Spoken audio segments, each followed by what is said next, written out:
Welcome to Superhero Speak. I'm your host, Dave. I'm done. And this is Random Randy Savage. Yes, we are Johnless again this week. He decided Dear John. he wanted to spend his time with a female instead of hanging out with us. Good for him. Go I ahead. respect it. Yeah. So Just don't tell her about the anime whole- or the My Little Pony. Like that stuff comes after. We're over a little bit. He's gonna get his GoBot play with. Yeah. Terrible. All right. So how's everyone doing? Randy, we haven't seen you in a while. How are you? I've just been sitting in this chair, just watching stuff, and just doing nothing else. This guy is just like, you guys know there's like a whole new Star Wars thing. I don't know. I can't wait till this little tiny person does something really cool. Oh my God. Yeah, we know all about that, don't we, Don? Yeah, Got a absolutely. bunch of women in it. Oh my God. The Force is female. That's what they keep telling us. That's fine. I believe it. Why not? Nothing new with you. Oh no. That was it. It was just sitting here and like work and normal stuff, adulting things. We got episodes. We finished Comic-Con back in May. I think this is now July. So it's like that didn't go entirely completely bumfucked, but it was fine. I like the videos you guys posted. I like the I like the Cult 45 Against Humanity. I did too. I'm glad we stole that. There was another podcast group down here, Nerdy Bitches, and they used to do that like year after year, and I thought it was a great idea. And they're still around, but they had a thing, and they're doing Zoom stuff now, so they can't really be in Houston anymore. So I asked them, I was like, hey, mind if we take over the Cards Against Humanity thing? I already paid $130 for the ginormous box of Cards Against Humanity cards, and they're like, whatever, we don't own it. It's like, okay, cool. And so I was like, yeah, we're gonna do our thing, and hopefully people show up at 11 o'clock at night on a Friday and play board games with us, because whatever, bunch of nerds. not go watch the burlesque show next door or whatever. No, that con really hated us. So, well, yeah, I was going to ask, how'd that turn out? It was like, what 14, 16 people showed up. So it's like, whatever. Okay. I didn't expect like 30 or 80. I just kind of like, well, if we get at least 10, I'll be okay. And we got like 14. I was like, all right, cool. Everyone gets to play now. I don't have to whittle us down to 10 people. Because I had a plan. If I got like the 60 or 80 people, I was like, okay, we got to do this fast. I want to get like 40 minutes.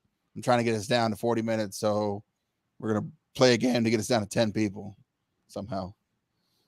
It was going to be like, who could name 5 black superheroes?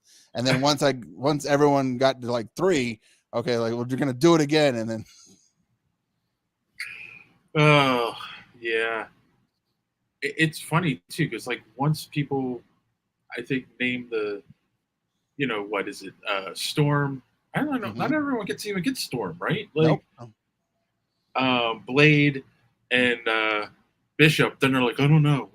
That's it. just start adding lightning to everything, and you'll at least land on one of them. Say, well, you got to go see Luke Cage before you get into the lightnings.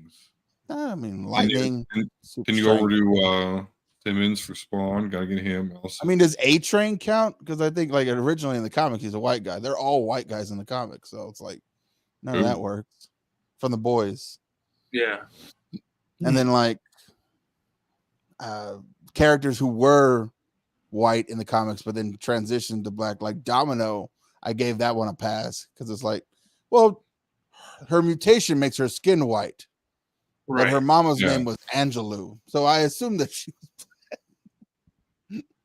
What about Nick Fury? You know what? I didn't. No one. He doesn't count as a superhero. He's just a really smart strategist. So I let Okay. it. And it is a way to get to Sam Jackson, so nobody's going to argue with that, as well they Right. shouldn't. There you go. Thrawn says Bishop was my first comic Fuck back yeah. in '93. No, Uh, Wonderful Jerry curl mullet. No, I miss him. somehow I ended up with an Icon comic, and I was like, I didn't know there was a black Superman. And then I read more into it, and it's like, I'm done reading Icon comics. How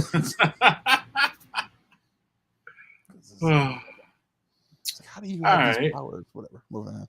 But that was it. Yeah. How about you, Don? What's new with you? Really not much. It's been a busy holiday weekend. I didn't even record my own Omega Level Nerd show. Just, stuff got crazy. Plus, me and Jay might just start just going through all the movies, all the Star Wars movies, all the Star Wars shows, and just reviewing them and talking about them. And just F it. So yeah, that's pretty. I mean, it's been a great, had one day off during the week, but I don't know. It's like that Friday that you have to work, because I had to work July 5th. It's just like it's like Friday, right? Which you should be like, yeah, TGI Friday. But it just, I don't know. It's like a Fry Monday, and it just sucks. So that's it. It's the life of an analyst, I guess. It's nothing exciting. I did take that Friday off and ended up. Oh, you were one of the other ones. Okay. I had to go back to work on Friday. Yeah. I ended up going to the girlfriend's on the 4th and coming home Saturday. So, not a bad. Yeah, do you have a good week? Ooh, yeah. Good. How was your week? Yeah, it's good. Nothing. I mean, it was funny because we ended up making way too much food on Thursday, and then Friday, instead of just eating, well, there wasn't that much left over. We still made, I think, too much. We ended up doing a seafood bake on Friday with crab and shrimp and I forget what else we put in there, corn and a bunch of stuff, oysters, and she had a bunch of that left too. I think that's what they had for dinner tonight. They finished off that stuff. Jeez. So okay, Mr. Moneybags. I got home and I was just like, I ate way too much this past weekend. I need to not eat for the rest of the week, I think. Yeah, I mean, other than that, not much else going. Oh, you know what? I did text Don because I was curious if he ever read it. I started reading. I never read it before. Spider-Man Reign. And did you ever read it, Randy? No, never heard of it. It is, and in all seriousness, the setup feels so much like this. It is The Dark Knight Returns, but with Spider-Man.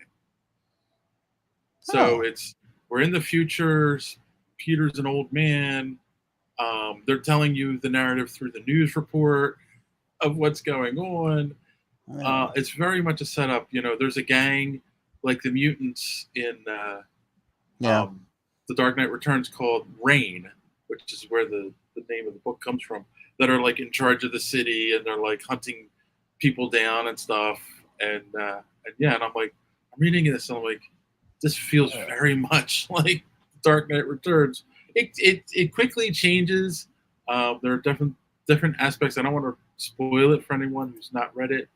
But yeah, that's what I'm currently reading, because I haven't read comics in a while. We're going to talk about that tonight because there's a lot going on in the world of comics. It was strange. I was like, maybe I should read something before I get on. So I just picked up my Kindle and I was like, what have I have left behind? And it was Mary Jane and Black Cat. And I was like, oh, that's the last thing I read. I was like, okay. That's been a while. Yeah. Yeah. Did I really read it and not just jerk off to it? I was like, no. I read it. She has power. She got jackpot powers now. Right. Well, speaking of inappropriate things, John's not here, so here's a good one. Two nuns are riding their bicycles around the back streets of Rome. One nun looks over to the other and says, I've never come this way before. The other nun replies, it must be the cobblestones. Oh, There you go. There is your inappropriate joke of the week. Yeah. If you the movies, I'm in. I think that's response to you, Don, talking about you're going to just talk about the movies on your podcast. Oh yeah. Well, I think we're just going to end up going through all of them, just all the every nitty gritty thing. No, that's my plan for Comic-Con next year. It's like we're going to do a Star Wars thing. Well, speaking actually, of my Star Wars, vacation. Oh, sorry. Yeah, go ahead. This is my vacation last year. Mm-hmm. We traveled to Texas, went and saw some like in-laws, but like I had back problems. So I literally sat there for I ran through the whole 9 movies back then, just straight, other than sleeping and eating, just the whole, yeah. So I've already done that, but yeah, I'll do it again. Ew. And the shows and Andor, which will be great. I have a lot to say about Andor. I liked Andor. Speaking of Star Wars and good and bad, I'm curious because Don and I have been talking about this. We're the only ones I feel on the internet, not necessarily defending the show, but not hating it. So, Randy, have you been watching The Acolyte? What do you think so far? Yeah, I mean, so far, I only have one complaint, and it's whoever is doing the episodes learn how to cut episodes from the Marvel Cinematic Universe, and I really hate it. I really hate how they're doing that. Because it's just like, I'm going to feel better when this whole show is just one big chunk, and I can just sit and watch the whole big chunk without it just kind of like stopping in the and you know what? It would be a really good point to come up to, and then credits. I'm like, really? We're just doing that every week, huh? We're just like, oh, let me pull out this big red lights. Cut credits. Kathleen Kennedy. I was like, you know what? This is just going to piss people off that you just keep cutting the episode, not on like a cliffhanger, but on a transition to the next point. And I get what you're doing. It's kind of like, oh, you got to watch it next week to find out what's happening. Suspenseful. Next. Yeah, building suspense. But they did it wrong. They didn't build to a point where like, oh, I wonder what's going to happen next. It's, oh, I know what's going to happen next. And then it's like, cut it off. And it's like literally, it's like when you watch a sex scene and someone takes their bra off and you see the bra hit the floor and then they cut to the next morning. Well, we know what happens. But if they had just ended the movie with the bra hitting the floor and you were like, what happens next? I was like, no, see you in like next year or see you next week. And it's like, why? I already know what happens. There's going to be a thing that happens. And it's like, oh, here's the thing that happens. I was like, well, now I'm bored with it already. But yeah, I think the way that they shoot it through OSHA's perspective does kind of, do that. Yeah. Although, congratulations for having legitimate criticism that isn't complete and utter bullshit. Like, hey, Ki-Adi-Mundi wrote the Jedi Bible, which is fucking stupid because everything he's ever said is wrong. Yeah. And other people look at him like he's stupid. So, I mean, it's a way better hill to die on than, Ki-Adi-Mundi's age. Anakin should be the only immaculate conception. And yeah, the lore is broken, the franchise dead. I don't, because I came up with ideas like, okay, because we're all just basing this idea of one line from the first couple of movies, like, oh, the Sith have been gone for a millennia. And it's like, that's only what you think. That's the only line we've heard. And it's like, maybe it's just if we know, if we had all said right now collectively, there are no such thing as aliens, that doesn't exclude the fact that they exist. They might still exist out there because they exist. Especially if I work for an agency or a part of the Jedi that's actively covering shit up. That's what I'm saying. It's like, so what if I'm just lying? Because I'm an asshat Ki-Adi-Mundi, right? Yeah. And I'm And it's like, well, we've never had this thing ever happen ever, and it's like, well, the real truth of it is we had it happen last time, and then she turned into a fucking psychopath. So it's like, well, we're not going to talk about that part. And it's like, yeah, well, okay, well, Maybe this time this will bring balance to the Force. Yeah, sure. Keep an eye on the kid, though. Just be sure. Keep an eye on the kid. It is like we're basing this on the Jedi being infallible, but like, which they're not. The thing I heard most and that really got to me a lot was this show really demonstrates how much the Jedi are cops, and all cops are bastards, and they lie all the time. And it's like, even in the show, you see them. What are you doing here? Put your hands up. What are you got a weapon on you? Like, no, I'm just trying to make my way through here. What are you guys? I'm innocent. I'm innocent. I wasn't even near that Jedi. Like, well, we're taking you back to Coruscant anyway. Yeah, like, no, they're like, yeah, they're the whatever the ATF for you know, down in Waco, Texas, back in the 90s. Like I think that's what we're gonna find out here in these last 2 episodes. I don't know, have we delved into that? I'm sorry, did we already get to the acolyte? Anyway, yeah. So all Jedis are bastards. Yeah, I think that is the other point of contention. Is that yes, this is making Jedi not the good guys, and I'm not comfortable with that. I think that's what it is. Yeah. Big time. That's what's going on. Green Lady is definitely the worst cop. Yeah, she for sure is like, she's internal affairs and she knows there's something wrong. Big time. I love that. Or even worse, is corrupt. Oh, yeah. The worst criticism that I have seen, and I shared it on our Twitter or X or whatever, was this guy Twitter took two of the scenes where they cut to Coruscant and it says Coruscant on the title card, and his complaint was, this is the second time you've shown Coruscant in the show, and Star Wars fans know that this is Coruscant. We don't need this, it's bullshit. I'm like, who cares if they put the name of the show, of the planet up? Like, they've done that in other Star Wars things. As well as they should, because super uber Star Wars nerds are like, hey, there's like 10 planets that I know of that are city planets. Exactly. So is this Coruscant? Is this Debrilian? Is this Onderon? Is this Corellia? Which one? Excuse the fuck out of the show for trying to be clear about where they are. Right, exactly. Exactly. It's like, you guys are just finding things to nitpick about, and it's like, it's really clear that you guys are reaching. Thank you, Ray. I love you. It's not a couch though. It's just a big fucking one chair though. Just one chair, just for me. Is there enough room for you and a lady on that chair? It might be. There's plenty right here in my lap. But yeah, all Jedis are bastards. Back to my point. That I have a theory for sure, because like, they had talked about her family being killed in the fire, and they walked by these bodies, and I'm just like, well, they don't look very burnt. Yeah. And I was like, so what happened here? It was clearly a Waco situation that just happened here, and the Jedi are just covering it up. And I'm like, this whole show really is about how terrible the Jedi are, and we're gonna have to get to the end of this before they're like, oh yeah, maybe not all the Jedis are good.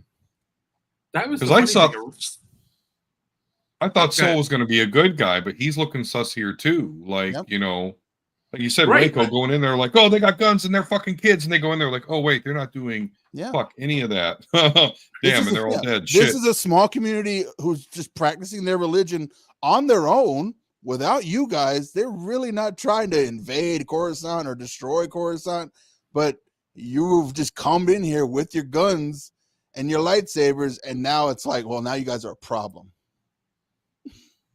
And I'm just like, big dick energy. Yeah, because we are the guardians of peace in the galaxy. And I'm just like, doesn't sound very peaceful, guys. Well, police officers are peace officers too. So yeah, see how well that works out. Hence why Last Jedi gets all the anger, because it's the same shit. Because it's just But anyway, it's trying to paint Jedi in not a completely like infallible light. It's like, sometimes Jedi fuck up, and it's like, oh, that would be an interesting story to walk down and see what happens. And they're not the only way to the Force. Like, they're not the only way. The Catholic Church is not the only way. Any church is not the only way to this or that. And now I'm or the hearing like Mormons or the Lutherans or whatever. The Mormons of the galaxy. and it's like now I'm hearing different like aspects of different sides of like, well, George Lucas says that this and that, and I'm like, I don't care what he thinks. I'm just like, I feel like as you presented the Force to all of us, the Force is a living thing that embodies everything, which means we can all interpret it as we want. So it's like everything has the Force in it, and some of us are sensitive to it, is what you've told us. So with that knowledge, we could interpret how we deal with the Force. Like some people just are lucky. Like we in the Legends one, Han was Force sensitive just because he seemed to always find ways out of solutions like that. Yeah. Yeah. I'm sorry. Oh, Dameron too. Oh, Poe I'm Dameron stuck on too. Thrawn's comment. Who knew the acolyte would be a referendum on the ATF?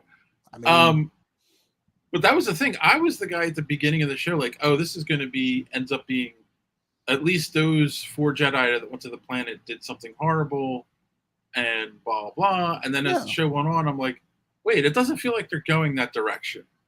But then in this last episode, Soul keeps going, I'll tell you what really happened to your family. Like he's like, I got this big secret that I'm keeping. And it's just like, oh, okay. So there is and something the bad Green Lady's coming to shut him up because he might tell her the secret. Like, yeah, that's exactly how that whole episode feels. Yep. Well, and not only that, and the show's not going to get credit. I haven't seen anyone give the show credit for this yet. So, here I go. But like, look at the 2 different views that we're getting. We're getting, Smilo Ren trying to he's trying to recruit Osha, who was like Ultra Jedi-ish, right? Right. And I know people complaining about the chest, and that was thing. a dumb. That was kind of that could have been better writing. I thought that was kind of a dumb scene, but anyway. What? Either way, it's still showing you he's not like trying to coerce her. He's just like presenting her, here you go. Do you want it? Do you want it? While Soul on the Jedi side like has May in handcuffs. Mm-hmm.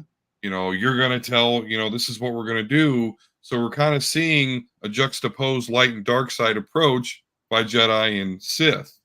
Again, more of a light side approach from the Sith and kind of a darker side with Soul because of this event. So again, writing's not the greatest, but the overall premise and the acting I think is good. And I like the premise so far a lot. But I think that this episode, and again, it's not going to get credit for it, is doing a great job of kind of showing the opposites from the Jedi and Sith characters and showing kind of the corruption of one and how the other one may just have a point a little bit. I mean, as soon as he starts killing shit and stuff, okay, Sith are bad. But we're I was only killing my property. Well, and he said in the last episode, like I got to kill y'all, but that's not my rule. That's your rule that says I can't be here. So either kill you or kill me. Ray says, as the stories expand in Star Wars, they really make the Jedi out to be the real villains that needed to go. So now when I see Order 66 scene in Sith, I nod and understand why, and I lose sympathy. And I think that may be a large part of what people have a problem with, though, is because they look at that and say, "Oh, now that's changed." And it's like, no, it's. Well, I mean, it's like. But I kind of feel like it's a situation where any large group, you're going to have fundamentalists in it. You're going to have bad people in it. Good people. Bureaucracy, politics. You can't sit there and say Luke was a bad person, right? Like he did the good, he's the one that came and it would make more sense for them to have he made a mistake. He had a moment of weakness, and it's like he wasn't the legend, the Jedi, the master. He failed. He made a mistake, and it's like that's enough for like, oh well, this failure tumbled into Kylo Ren as they both made a mistake. As they both misunderstood what was happening in that moment. And it's like, he was trying to destroy me. And he's like, technically, yeah, I was, because I made a mistake. I thought I saw something that wasn't there. It was a reflection of the fear I was feeling. And it's like, that story makes sense as you write it. But like, when you see it visually, it's like, well, I think they didn't get that when they presented it to us. And I was like, oh. it looks like he just fucked up, and now that's not the Jedi I know. And I was like, oh yeah, because your expectation wasn't met. But like the point I was getting at is in the original trilogy, we have Obi-Wan, Yoda, and Luke. They're the only Jedi we ever meet. Mhm. You know, then 20 years later, whatever it is, they make the prequels, and we get the Jedi Order at the end of their life. And let's be honest, like a lot of them are jerks in the movie. You know, they took children soldiers into war, and it's just like, this is okay. Like he's only Right, like 17 right now. This is not cool. only that, they talk about the dark side and fear, but yet they don't want to train Anakin because they sense fear in him and they're afraid of what he might become. Well, then you're acting out of fear. Right. You're going against your own rules, you know. But yeah, that's because they're all imperfect beings. But yeah, even Yoda was saying, you know, oh, this Jedi generation are too, too bold, too full of themselves. You know, and yeah, that's what you get when you feeling it. Feel that pride power right before their fall. Yeah. But this episode was, I mean, other than Soul saying, I'm going to tell you what happened, not much. I don't think much happens in this episode. Like, no. I mean, I was okay. It really is with the little water thing that went down there, and I was like, yeah, it's like I'm not afraid of you. It's like what? Yeah, no, but that was really it. They didn't go farther into the story, but they really did a good job of again showing you kind of this again the evil guy having the more reasonable approach, and Soul the good guy being unhinged and like like he's totally in his head. Like it's showing you the cracks, which is Plus, she's there holding his lightsaber, and he's there like his lightsaber's hanging by his knee. So it's like these two. And she's the one with the most terror on her face. It's like you have all the power in the situation, and yet you're trembling because you're, you don't know what to do. And like, I have the clearest mind ever. It's like I want you on my side because I'm looking to control, to create the power of two, to build something from this. And it's like, oh, right. Yeah, they haven't said who his master is yet, though. Maybe he doesn't have one. Maybe I feel you like want to speculate on it. Was it not Soul? Yeah. I don't know. That they haven't explained why Soul doesn't remember the Cumir guy. Yeah. But yeah, there's a lot of culprits because I still think it could be one of the night. I know they're not Night Sisters. The cult. Mm-hmm. I think Mother Coral, which is the one that actually gave birth to them. But then Venestra. Which, by the way, like they kind of, I know everyone was like, "Ooh, the light whip," like, and that's cool too. I like all the strange lightsaber shit. But to have her just busted out for one of those bugs and that's it, like, I don't know, that was kind of lame. Anywho, hopefully she'll have a whole fight. We're waiting for that. You would think so, but she could be, she could be the master, the actual Sith that's pulling all the strings, like. Because as much as I'm like, the water scene, like that was, I do also understand it did have a purpose because they wanted us to see the scars on his back and stuff. That way we can kind of speculate. And that's why people are speculating that it is Vernestra with the light whip. And so it's got like whip scars. We'll see. I think, my biggest complaint though, is it's only a half hour. I think the suspense cuts, I think they do a good job of building suspense, but it is annoying. It actually kind of makes you a little bit angry after every episode, and I don't think you want to do that, when you're wanting to, people to follow your show. Well, and that's the problem too, right? Like the show's already done and cut, and they're showing it. Yeah. But like that is, I think, a reason that people are upset. I do feel like the pacing is really bothering people and they can't do anything about it now. You just got to ride it out, but hopefully they learn from it, and stuff actually go happens back to in cutting every like episode. TV.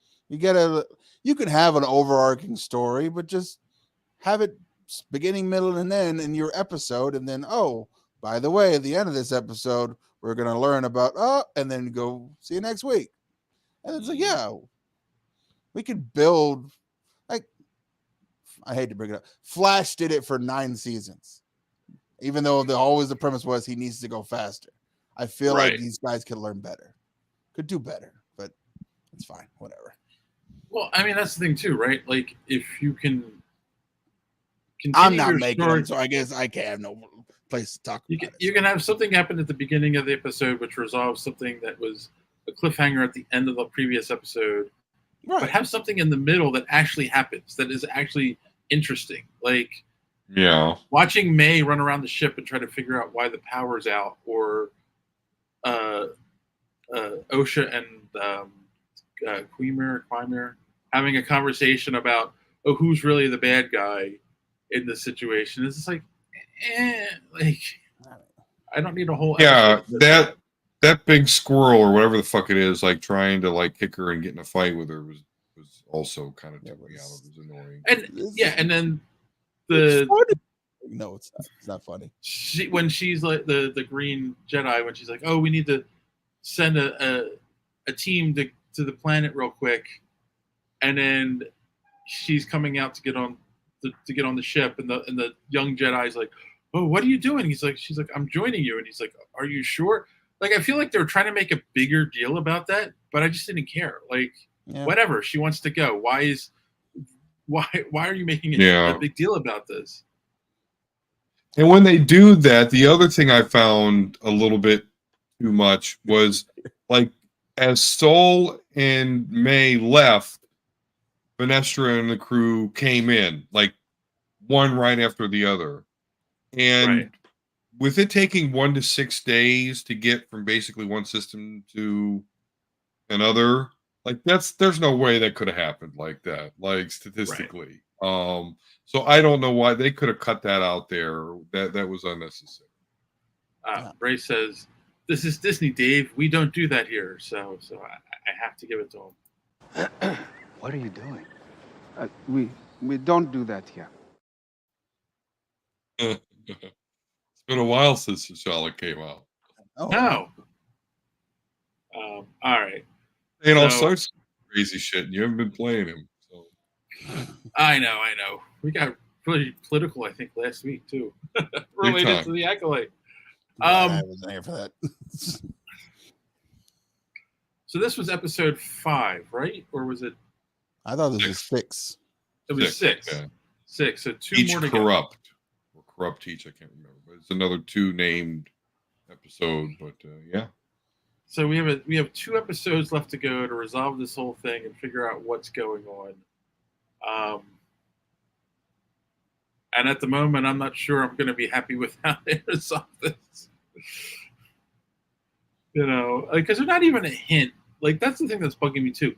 They're not even giving us hints at like what could have possibly happened that night, other than the one flashback episode. But we still don't know who set the fire, how everyone died. Like, there aren't enough hints in the show to say like to give you breadcrumbs so that you can be like, oh, I knew it, or oh, wow. The problem I'm having though is like I'm gonna be that guy who's like, oh, because I had the same problem with Us when I was watching Us, the Jordan Peele movie, and I was like, because they had a thing and they had the trailer I saw, and I was like, wait, I remember this episode of The Simpsons.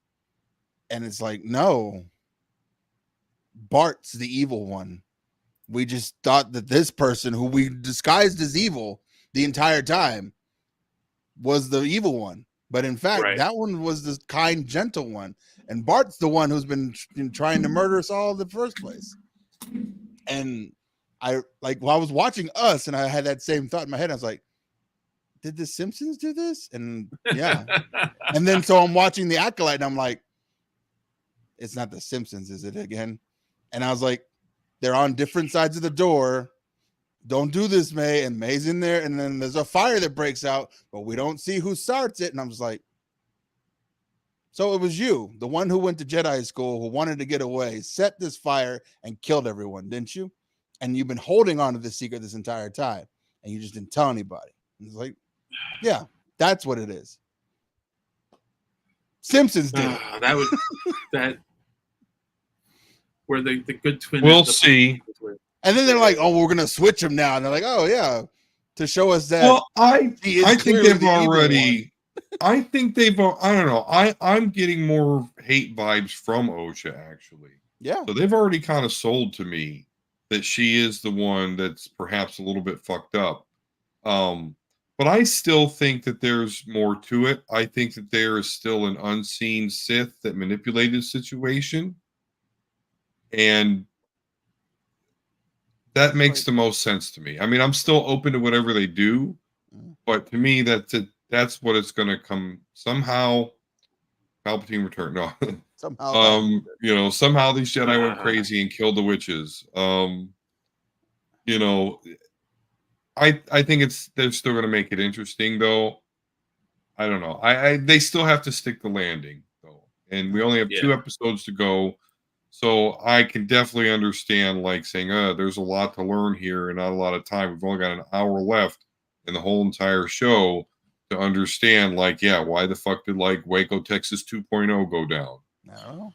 And what the hell's going on with Soul? Because he was seeming like super reasonable and caring, and now he's got people chained to a table talking about, oh, I'm going to explain to you how your family died. You're going to listen. You're going to listen to me. Oh, and I'm going to report that we're all annihilated, but now I'm going to run away from the Jedi. Yep. So what the fuck's going on there? So I'm intrigued, but they could really fuck it up. But I'm still enjoying it. I like this episode. It's not my favorite Star Wars series, but it's still good. That's the Green Lady is the Sith. She's been there the entire time, clouding the minds of all the Jedi Masters to make them believe that the Sith have been extinct for 1,000 years. Makes sense because she's doing all sorts of fuck shit in this clandestine Jedi operation where she's like, don't tell the Jedi Council because they'll tell the Senate. Like, oh, that's a good thing when you say, hey, the government shouldn't know about this. That always turns out, you know, to be a great situation. I mean, to be fair, there's a lot of things I don't want the government to know about at my house, but it's fine. Yeah. All right. Let's do a little social media madness. Yay! All right. So I just got 2 things. I'm going to do this one first since we're still talking about the acolyte. So last week I kind of said I felt it was obvious that the Jedi were going to lose that fight, right? Because they never trained against another lightsaber user like that who used the Force like that, and whatnot. And then so we got some comments over on Tiki Talk about that. The quote Mastro said, "If you've not trained for combat, you're not going to do well in combat." This is true. Two Tact said, "More angry the Jedi didn't use more force powers themselves. All the trees and rocks in the ground around them, most likely." Yeah, throw the rocks at them. But you know what though? They've never depicted the Jedi doing that. Not so much in fights, right? It's always the Sith who throw things at you while they're fighting, but the Jedi kind of just use the swords to block that stuff. That is true. Yeah, it's in the MMO when you're more focused on the Force. There's powers and shit. Yeah, you're just like throwing rocks and boulders. But yeah, never in like a movie or. Yeah, and everyone after like. Well, outside of Obi-Wan, we can't forget that. By the way, just so people don't make. He was filled with emotion, and then by the throw a whole mountain at his brother. Still, he beat Vader. He beat Vader with rocks. So there's beat him to death. We should see Jedi. If Jedi threw more rocks, they might not have got obliterated. Christopher B880 said, "This is specifically why I don't find Quimer, I don't know how you say it, taking 8 Jedi as amazing. People glazing him, despite the fact that he literally took on unprepared Jedi." See, some people agree with us. Mr. Flores said, "Isn't it easy to kill Jedi? The white robot with 4 arms, Grievous, I think, did it in the 2003 cartoon, right? I only have seen that show plus the movies." Yeah, General Grievous killed quite a few Jedi. Yes, General Grievous murdered Jedi up and down. That's where the lightsabers came from the Jedi he murdered. Under Construction said it honestly seems like the concept of the Sith is new to the Jedi in the series. And Spicy Thighs said bad show. Okay. Thank you. All Very right, clear. Spicy Thighs. Thank you for the comment. And Clear then and concise. Channel of Mojos said he didn't train his whole life to kill Jedi. He didn't. Like, Seems you don't like he really did. know. Seems like he did. Like, seems like he was prepared to take on those Jedi. He's wearing a helmet of Cortosis weave, and Yes. he can't even see out of the fucking thing. He like uses the Force to fucking fight. Like, yeah, he's pretty prepared. That really threw me when he said, "Oh no, it blocks up my senses." So it's like, so you killed all these guys blind, just didn't see anyone, just whatever, fuck them. It's like, oh, He saw him, just not with his eyes. yeah, he used his daredevil powers. Here's the funny thing. So Ray is saying, if the show was on cable, it would have been cut mid-season. I don't. It probably wouldn't be getting ratings.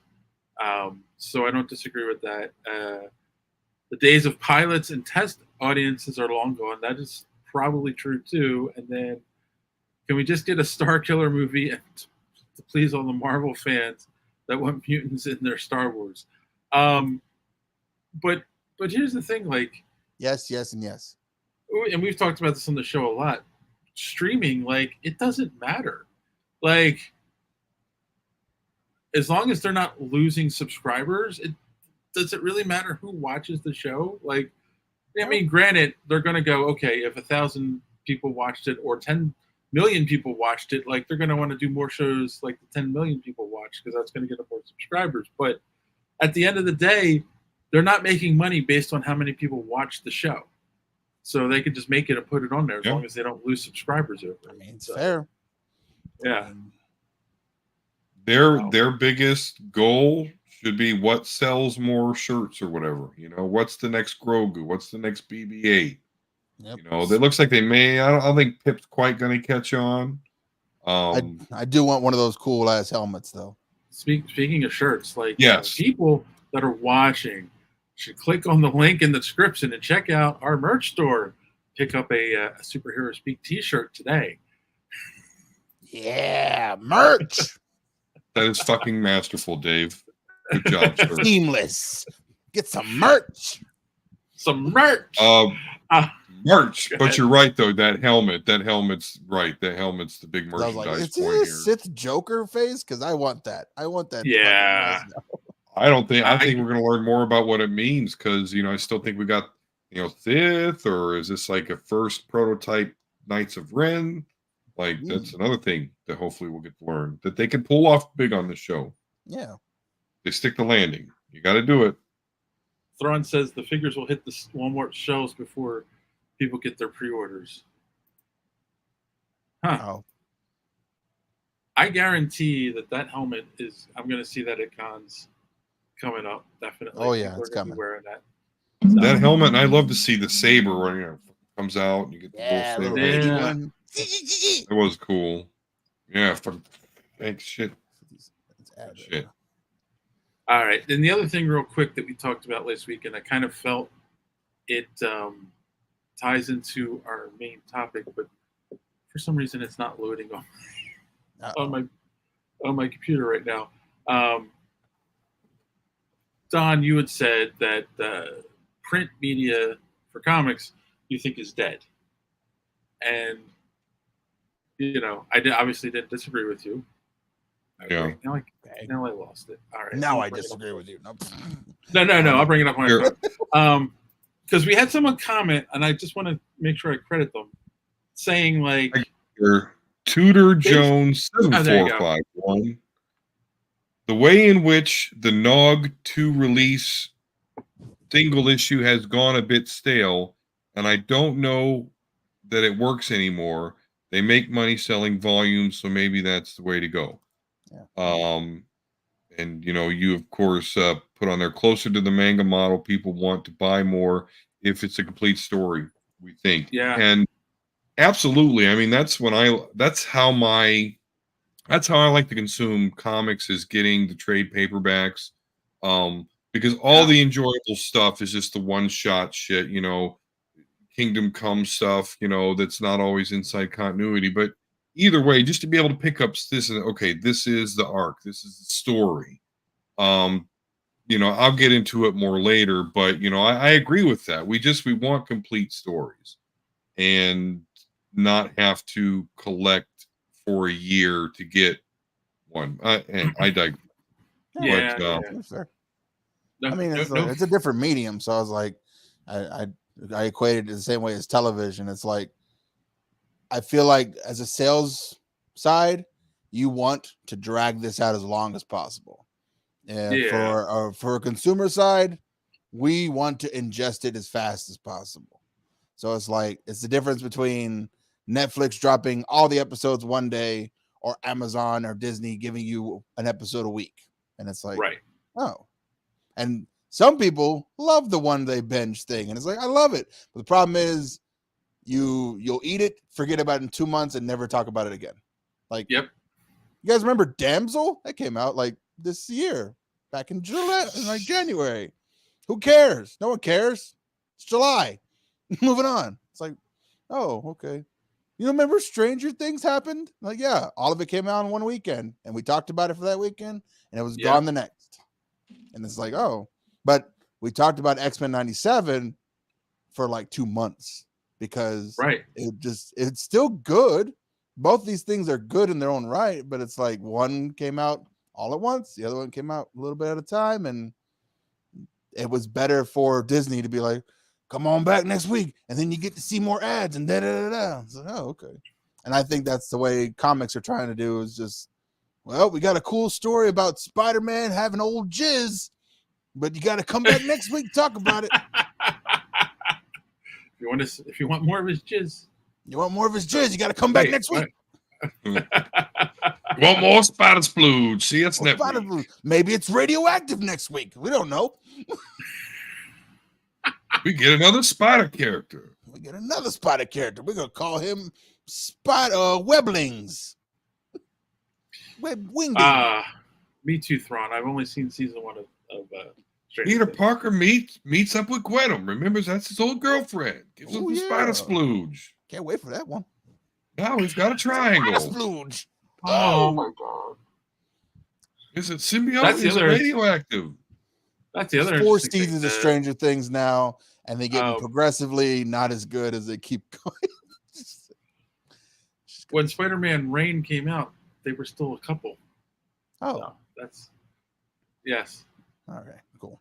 All right, well, that's it for Social Media Madness for this week. So, if you want to follow us on social media, learn more about some other great podcasts in the Geek World All Stars Podcast Network, here's our good friend Don to tell you more.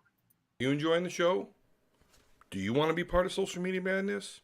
Easy peasy. Head on over to superheroespeak.com. You'll find all the links to our social media. You'll find the show uploaded there as well. Comic reviews by Chris. You can even go in the archives and find old comic reviews by yours truly. Absolutely. So again, that's superheroespeak.com. Make sure and check that out. Make sure to engage on our social media. Speaking of social media, Superhero Speak is part of the Geek World All-Star Podcast Network.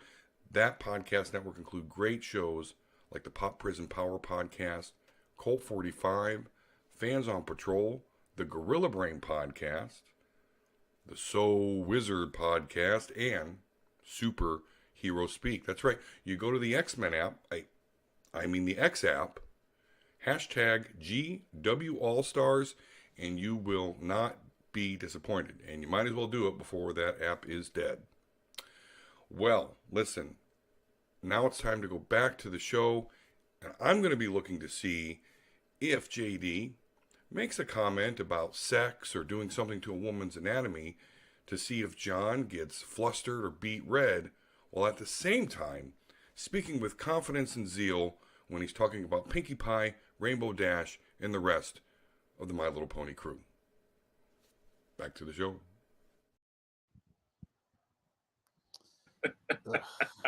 They're both not here. They both get zinged in one stinger. Well done. Oh, you know what? And while you're here, if you've gotten this far in the show and you're not yet subscribed, please click that subscribe button, click the bell for notifications when you don't miss us when we go live on Sunday nights here on YouTube. And of course, smash that like button because it really helps with the algorithm and it gets our name out there. So, all right. If you're part of the younger generation, where the word smash means sex to you, yeah, we just hit it. Just click on it. Don't do anything that would. It doesn't count unless you smash your penis against the keyboard to hit the like button. That's what we want. That's what we want you to smash it again. Your sexual organs against. Smash it. No, wait, we don't want that. Smash it. Do it. Do it for our viewers. We also want you to have sanitary napkins nearby. You know, this is the point where I would normally ask our guest host about their show. Yeah. But I can just show an ad. We need a new one, though. So that's fine. All right. Let's watch a quick ad and get back with the news. Some podcasts are like this. What's the animal in this world that you fear the least? Fish. Animal. Fish. Don't start. Don't. You're starting, and I'm not. A fish is an animal. No, it's not.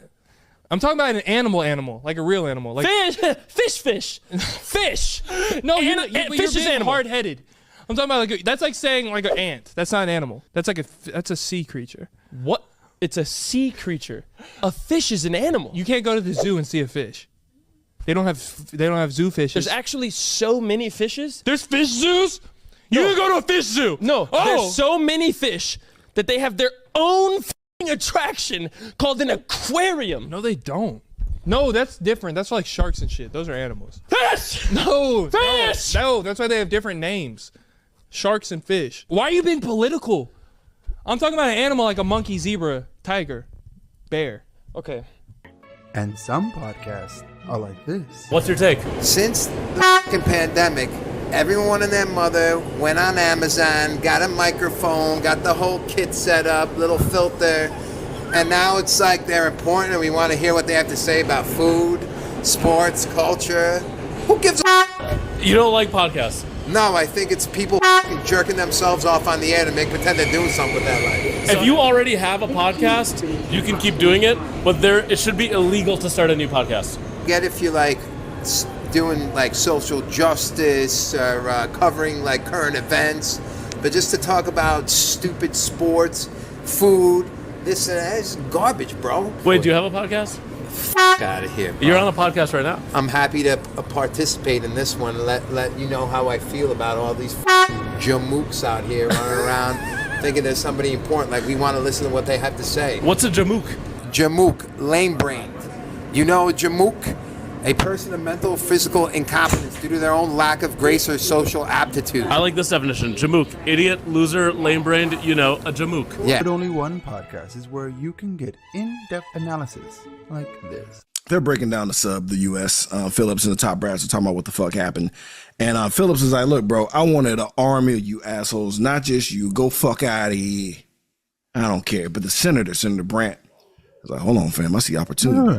Hey, we got a guy here. It's a super soldier. I see a big, greasy, sweaty, swole, sexy man right here. We're going to slap you on some labels, bitch. About to walk this track for America. Yeah.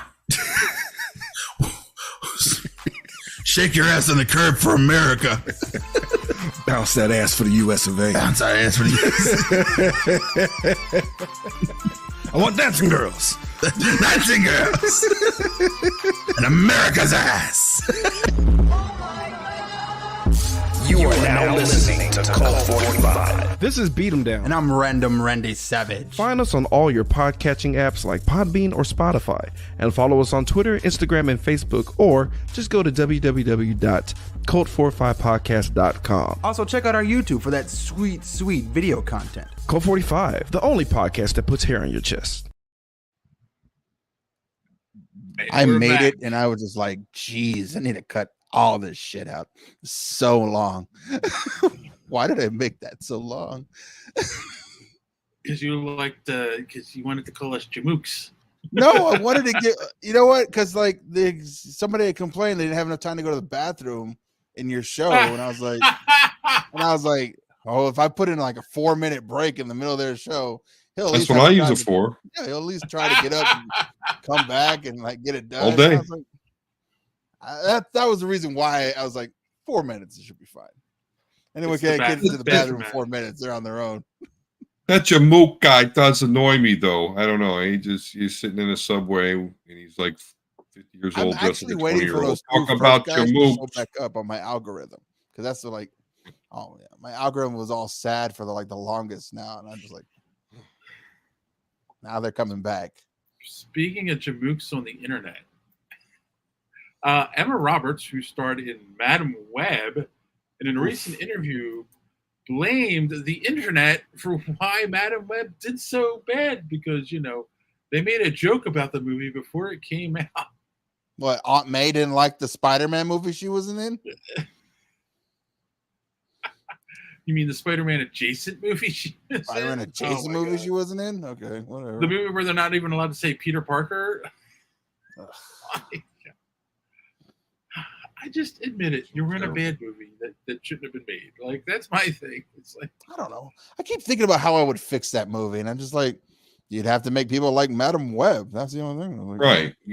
Exactly. How do you fix that movie? Make it about something someone gives a shit about. Yeah. That's how you fix it. Not- But to her point, though, she's not wrong.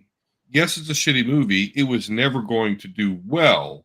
Right. But with the way the internet works, and there are those people out there that hey, let me go see. Oh, they say it's not good. I won't do it. Which is kind of annoying because when it comes to the acolyte, it happens to stuff that's good too, where you do get a contingent of people that don't give it a chance because they see the shitstorm online and they're going about their lives. They're not going to look into it. They're going to say, "Oh, that sucks." Then okay, and move on. So, but it was never going to be a still not good the movie. worst movie I've seen this year. Like Madam Web is still not the really? worst movie. And What it's is the worst movie, sir? Because Miller's Girl is the worst movie I've seen this year. Okay, I haven't even heard of that. Never heard of it. So It's, okay, Jenna Ortega and Martin Freeman, and they're doing Lolita, but that's the one he's doing her from behind or some shit. Yeah, I but think that's I all did just Lolita. that's not a real thing. That was just a vision of his. That was just him thinking about it. So it's taken out of context a little bit. I see. Yeah, so it's like in the movie, they never actually do it. They get caught. Like, she wrote this short story about you drilling her. Maybe you should take a sabbatical. That's the end of the movie. Well, he didn't even touch her. What's the Kevin Spacey movie where he fantasizes about American Beauty? American Beauty, yeah. So it's like American Beauty and Lolita. But like American Beauty, where, well, because I don't remember. Does he actually do it, or is it all just fantasy in that movie? It was all just fantasy, right? Like she opens up her jacket and the flowers come flying out. Yeah, that was all. Well, then, and no, he actually has a moment with her in the bathroom or something, and like, oh, that's right. And then oh wow, and then he realizes, oh yeah, you're the same age as my daughter. This is gross. Never mind, take it back. What's the take it back? Whenever you talk about this stuff on your show, what's the clip you play? It's the lemon drop guy from. Oh yeah, unacceptable. That's it. Adventure Time. That's the show. All right. Which is strange. Which is strange that it's like voiced by a guy who's being accused. So it's like, oh, that's worse.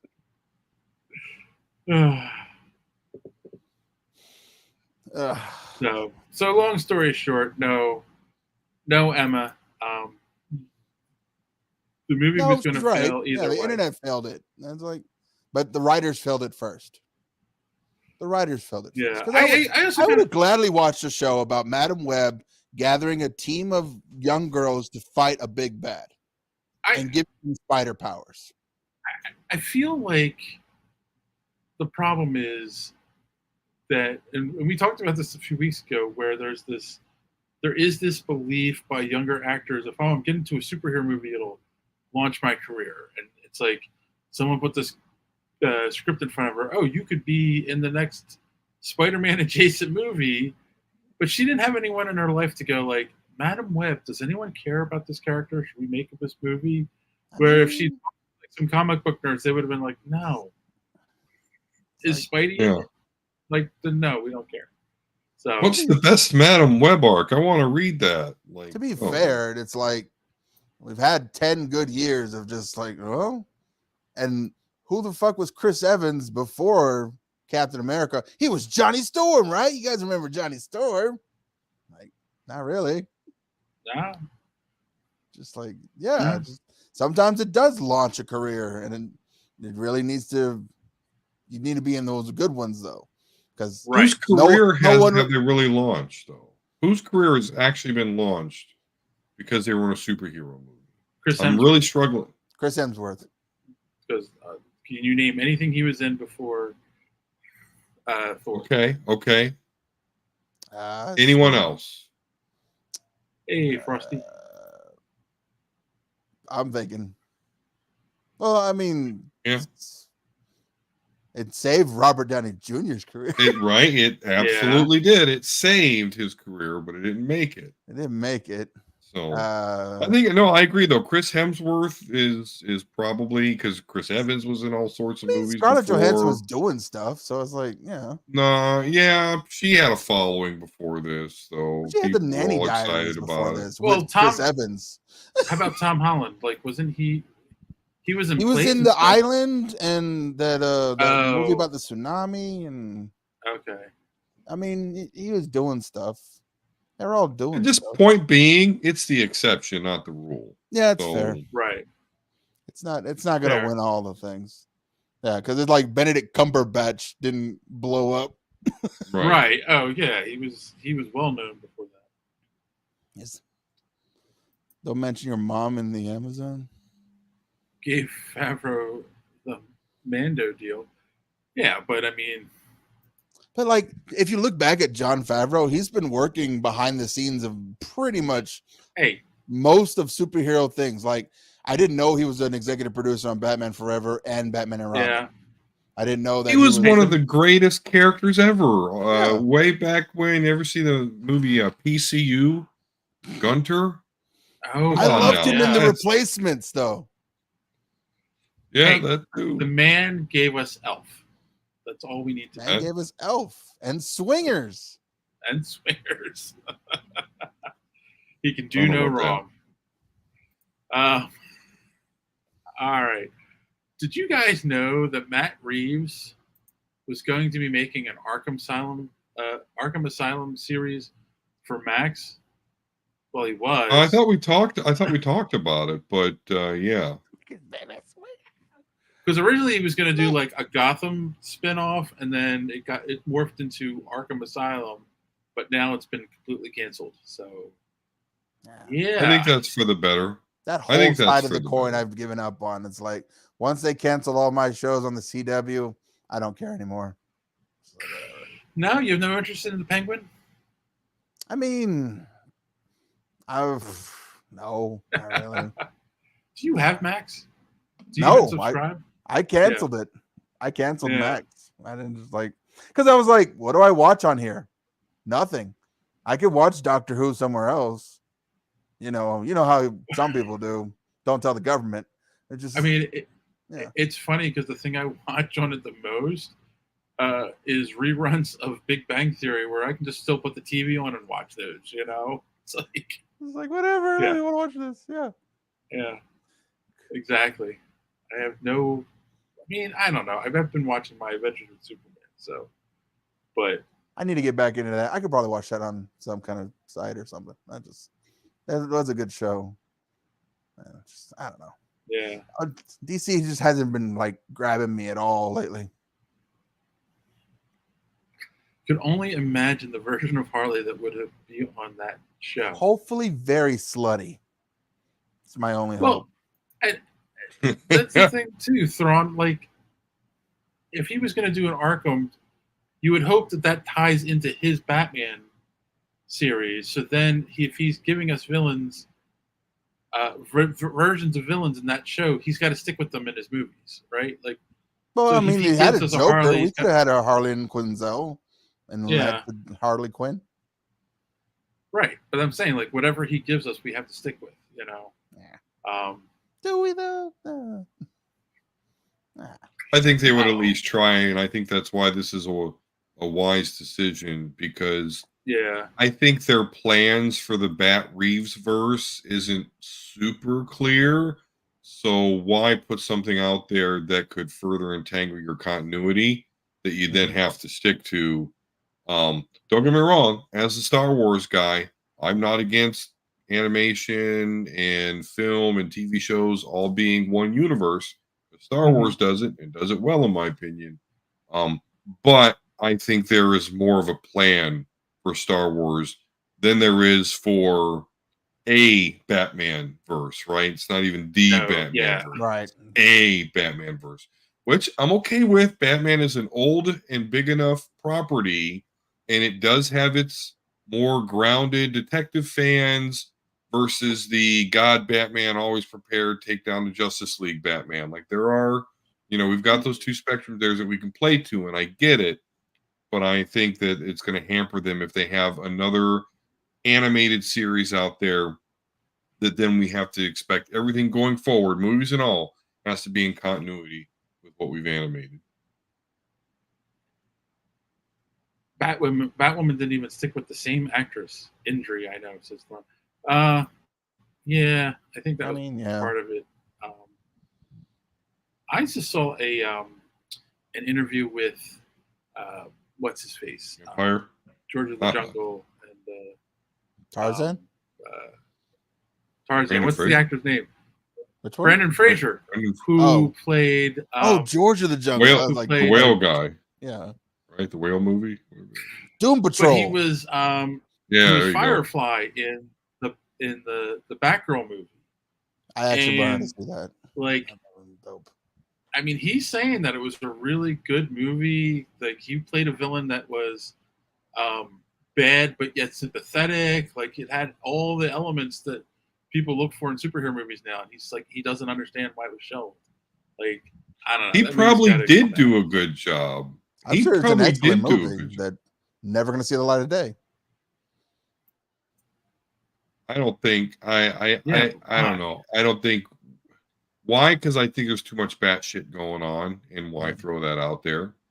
And you probably did have, which don't get me wrong, is a good concept, but you probably did have a better villain in the movie than the hero.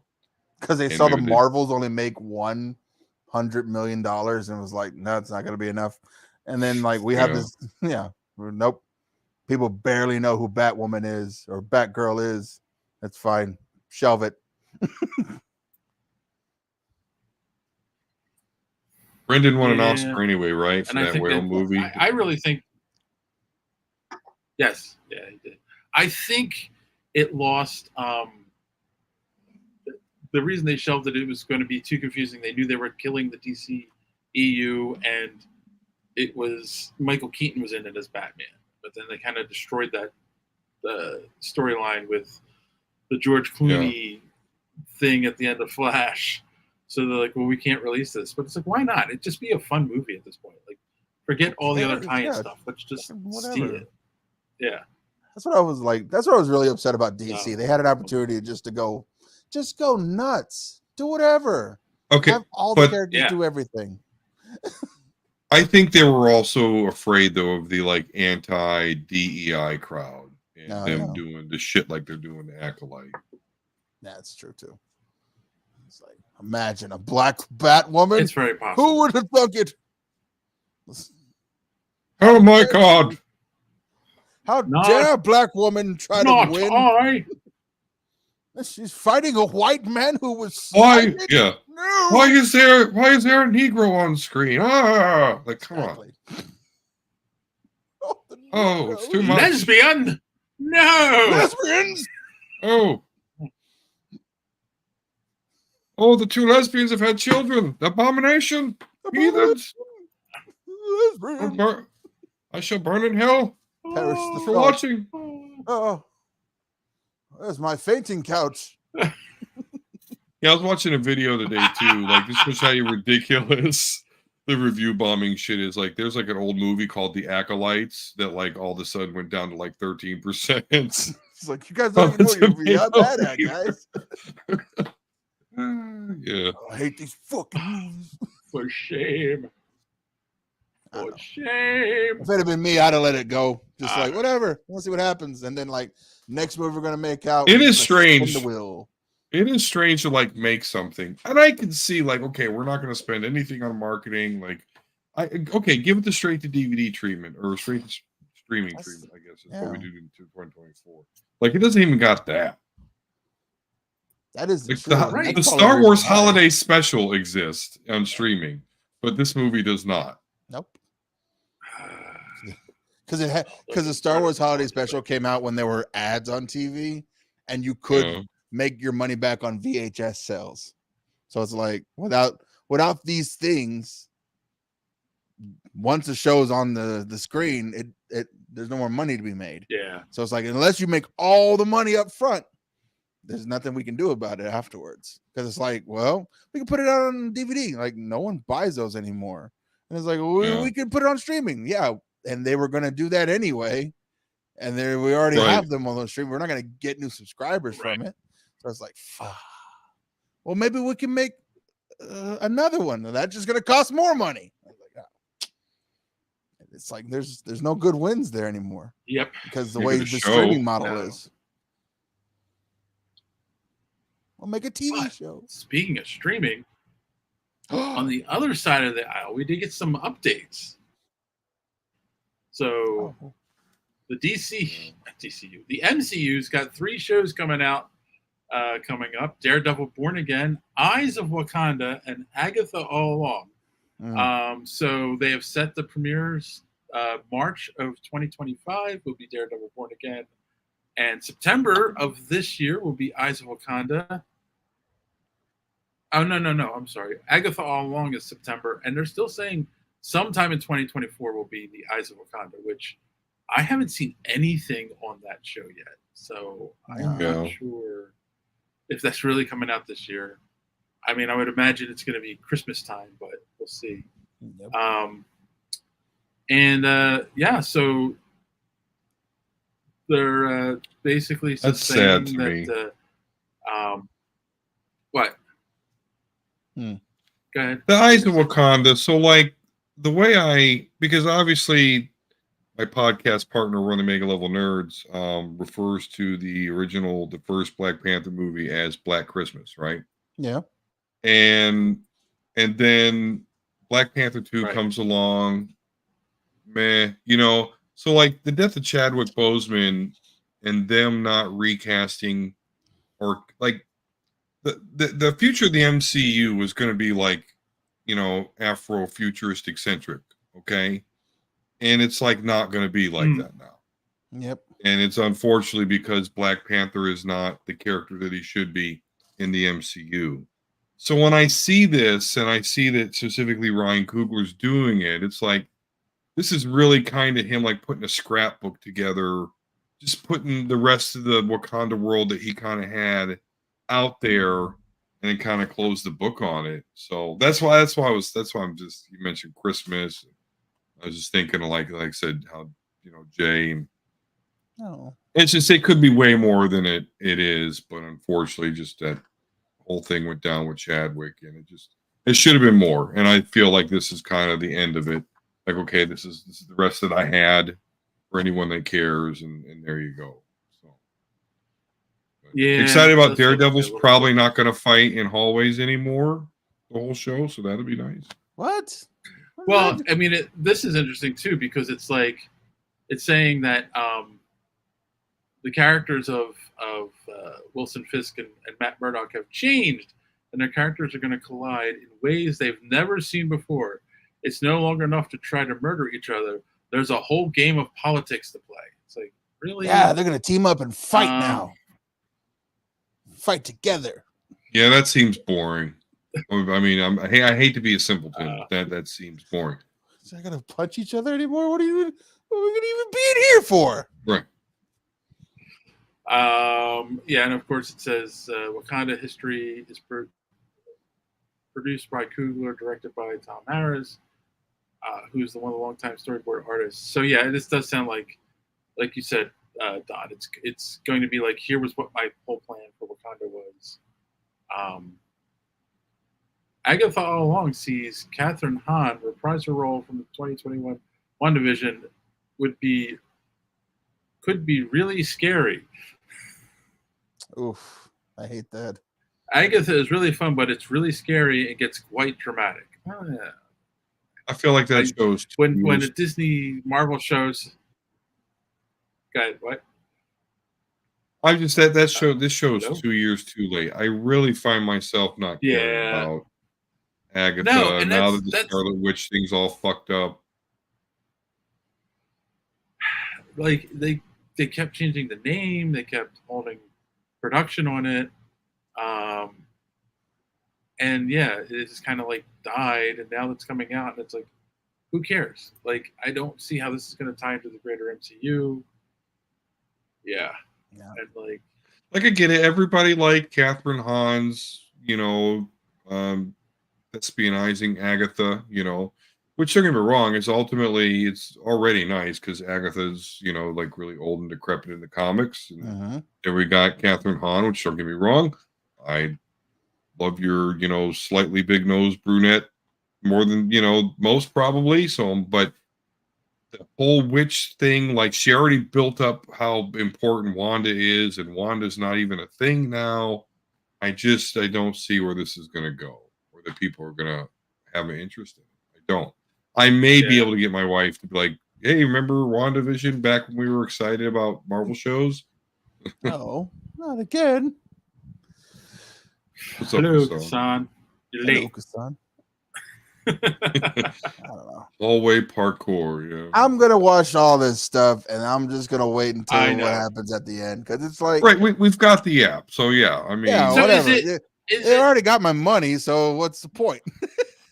Why try to build it up? Whatever. like the Eyes of Wakanda, is it going to be different stories told through different characters from the movies or from Wakanda that we haven't seen before, or is it going to be a Shuri story? Like, what is it? no, I got the impression it was more of a historic thing with Wakanda. No. Okay. And I'd love to see it like they introduced like the prehistoric Avengers.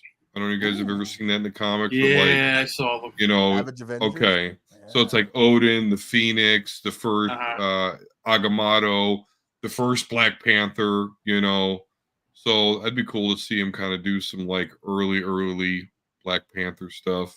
But that's what it seemed like to me. It was just like going to be kind of a history. So I could see them touching base on maybe a couple different Black Panthers. Wakanda Kung Fu Man.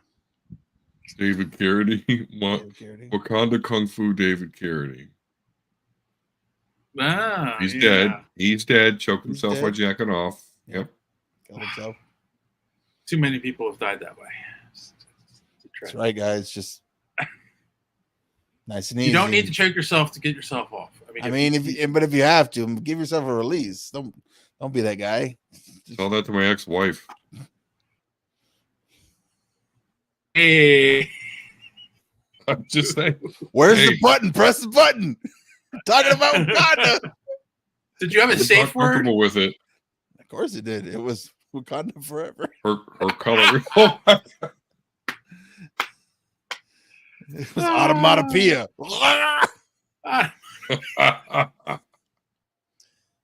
Frosty thinks we should move along. Here's what I want from all these shows. I want Daredevil to wrap up the storyline and from Luke Cage. I don't care. I want. Oh, that's not going to happen. I know it's not going to happen. I want Agatha all along to have, like, I want to bring all the witches and all the magic stuff that we're not talking about in the MCU in one spot. I wanted to bring Wanda back, but that's a whole other story. Okay. Then maybe they will, because it's like the Darkhold still exists. Mm-hmm. If the multiverse exists, then the Darkhold still exists. And if the Darkhold still exists, then Wanda, the Scarlet Witch, still exists somewhere in the multiverse. which means you could just as easily pull it back out. She's a Nexus Have to being. recast her though, right? She exists in every reality, and she's the same in every reality. Like that's so she's out there. She can easily be brought back. Yeah. And the Eyes of Wakanda, I want to see the first Black Panther and then the newest Black Panther fighting in the Secret Wars to protect all humanity from. I'd like to see the story of his father. I can't think of the character's name. T'Chaka. Yeah. Like that would be cool. Tell his story because like they hint at it, especially in the first movie. So like tell that story of kicking the brother out and all, and then him coming to come see him. Like tell that whole story, you know. And then have it tie in with X-Men 97. Yeah. Actually, you could do that. Why not? Because it's very like that was the thing. Like this all is continuity somehow. So it's like, oh, right. Okay. Even though that really doesn't make sense, but yeah, whatever. That should have been T'Challa. I don't know why they did the T'Chaka thing, but anyway. And then the last thing, I thought this was just a fun story to bring up. Apparently, when Ryan Reynolds was proposing Deadpool 3 to Disney and Marvel and Feige, he apparently gave a bunch of proposals, but one of them was a road trip movie with him and Dupender. And then they would tell the same story from different points of view while they're on a road trip. And it was going to be like, it was going to be a low budget movie, like $3 to $5 million. This to me tells me that at some point, Ryan Reynolds and what's his name, Karan Soni, were sitting and smoking weed somewhere one night. And then Ryan Reynolds says, "Hey, I got a fun idea here. How about we just do a Deadpool and Dopinder road trip via, $5-6 million budget?" Like that. For him to think that the third movie should be a road trip between Deadpool and Dopinder, they had to be doing drugs to come up with that. Maybe that's how it always happens. I don't know, but that's what it sounds like to me. They got stoned one night at a party or whatever. They hung out. They came up with this movie. He wrote it down in his notebook and said, "I'm actually going to pitch this to Marvel." He knew it would be. And then it's like it ties in with the first movie because that's how it starts, right? It's these guys are in the car together, and that's how the first movie starts. Right. Exactly. I don't know. And it's funny because when they asked Feige about it, he's like, "I don't know. He pitched like 1,000 ideas to me. That sounds familiar, but I don't remember exactly." But yeah, and Ryan Reynolds stuck by it. That sounds like to me. Remember when they did the Marvel shorts and they would throw them on the DVDs? That could be a Marvel short, I think. Yeah. So it could be, absolutely. It could be an episode of What If. Or as Frosty says, it could be a cool Christmas Deadpool special. Perfect. Yes. I think a little bit it's by committee. Throwing Yeah. Sang-Don is Deadpool 3 more by committee. Sure. Yeah, I think it is because you've got, the Marvel way, the Disney Marvel way. I think, I think we're at least going to get to make fun of it though, in the last trailer, where Deadpool or Wade Wilson sitting there saying, "Well, Disney says we can't do this, we can't talk about cocaine." They know all the terms for cocaine. We've heard that he's kind of frustrated with the process, and we've talked about how this will probably be the last Ryan Reynolds Deadpool movie. So I definitely think there is going to be more of by committee here. I'm going to be very interested to compare this to the Fox Deadpools because I think the Fox Deadpools are perfect. That is one of my thoughts. Is this going to feel different because it's under Disney? I have a bad feeling. I hope. I haven't looked at the budget, but I really hope they didn't overblow this fucking thing. But I don't know. We're gonna get to see a bunch of fucking characters though, so it probably not. Yeah. There was like a episode of I don't know where it was from, like X-Men animated thing where Deadpool shows up and he just starts swearing, but everything gets bleeped, and he's like, wait a minute, what? Why am I getting bleeped? and that's what it feels like it's going to be the entire time. Where it's just like he knows he has a certain limit and it's being tested now. And it's like, come on, let me do some blood stuff or whatever. And it's like, come on, let me do drugs and like fight things and decapitate guys and kick heads. It's like, nope, not doing that on a Disney. You're not doing that next to Lilo and Stitch, you psycho. Mm-hmm. So I was like, yeah, by committee. We're going to try and make this palatable enough for moms and their tweens. Poor things. That sucks. I wanted more Deadpool stuff. Christmas special, though, sounds like a fun idea. I'm glad they didn't call it Deadpool 3, though. Yeah. Because I feel it is going to be... Sorry, I bumped my mic. I I see. Got disconnected for a second. I saw you were struggling there. Good idea. What's going on? What were you going to say there, Don? Sorry. I'm glad they don't call it Deadpool 3, actually. I'm glad it's Deadpool and Wolverine because, A, they're highlighting Wolverine a lot. It's like, 1990s all over again. Yeah. But it's definitely going to feel different. So, you know. I think so. It's not even continuing the story, I think, because really what it shows you, he kind of has a happy ending after the second Deadpool, right? He's got his wig, he's with the birthday party with everybody, like, and this is going to come in and fuck all that up. Yeah, all the time sliding fixed everything, so it's like, yeah, it makes sense. He is the character from Waiting, though, so it's like, but that's Ryan Reynolds. He's been that guy almost in everything. Since Blade 3. Since Blade 3. Since the Loser. Since Blade Trinity, he's played the same character to me. Right. Since Two Guys, a Girl, in a Pizza Place. Two Guys, been this guy. Yeah, I was gonna say it's him. So I don't know. I feel like he had the right personality to give us a live action Deadpool. So it's fine. Absolutely. He's our modern day Sean Connery. It's Robert Downey Jr. Yeah, I didn't think of that. Yeah, because it's like, what acting performance did Sean Connery do that was different than any other movie he was in? None. But Don's got a good point. Like Samurai from Highlander is just James Bond. No, the Spanish with the Scottish accent Samurai in Highlander. It's very much like Robert Downey Jr., where he was born to play the role. It just fit. All right. Well, that is all the news for this week. So I think what we're going to do, take a quick commercial break, and then we're going to talk some comics. We'll be right back.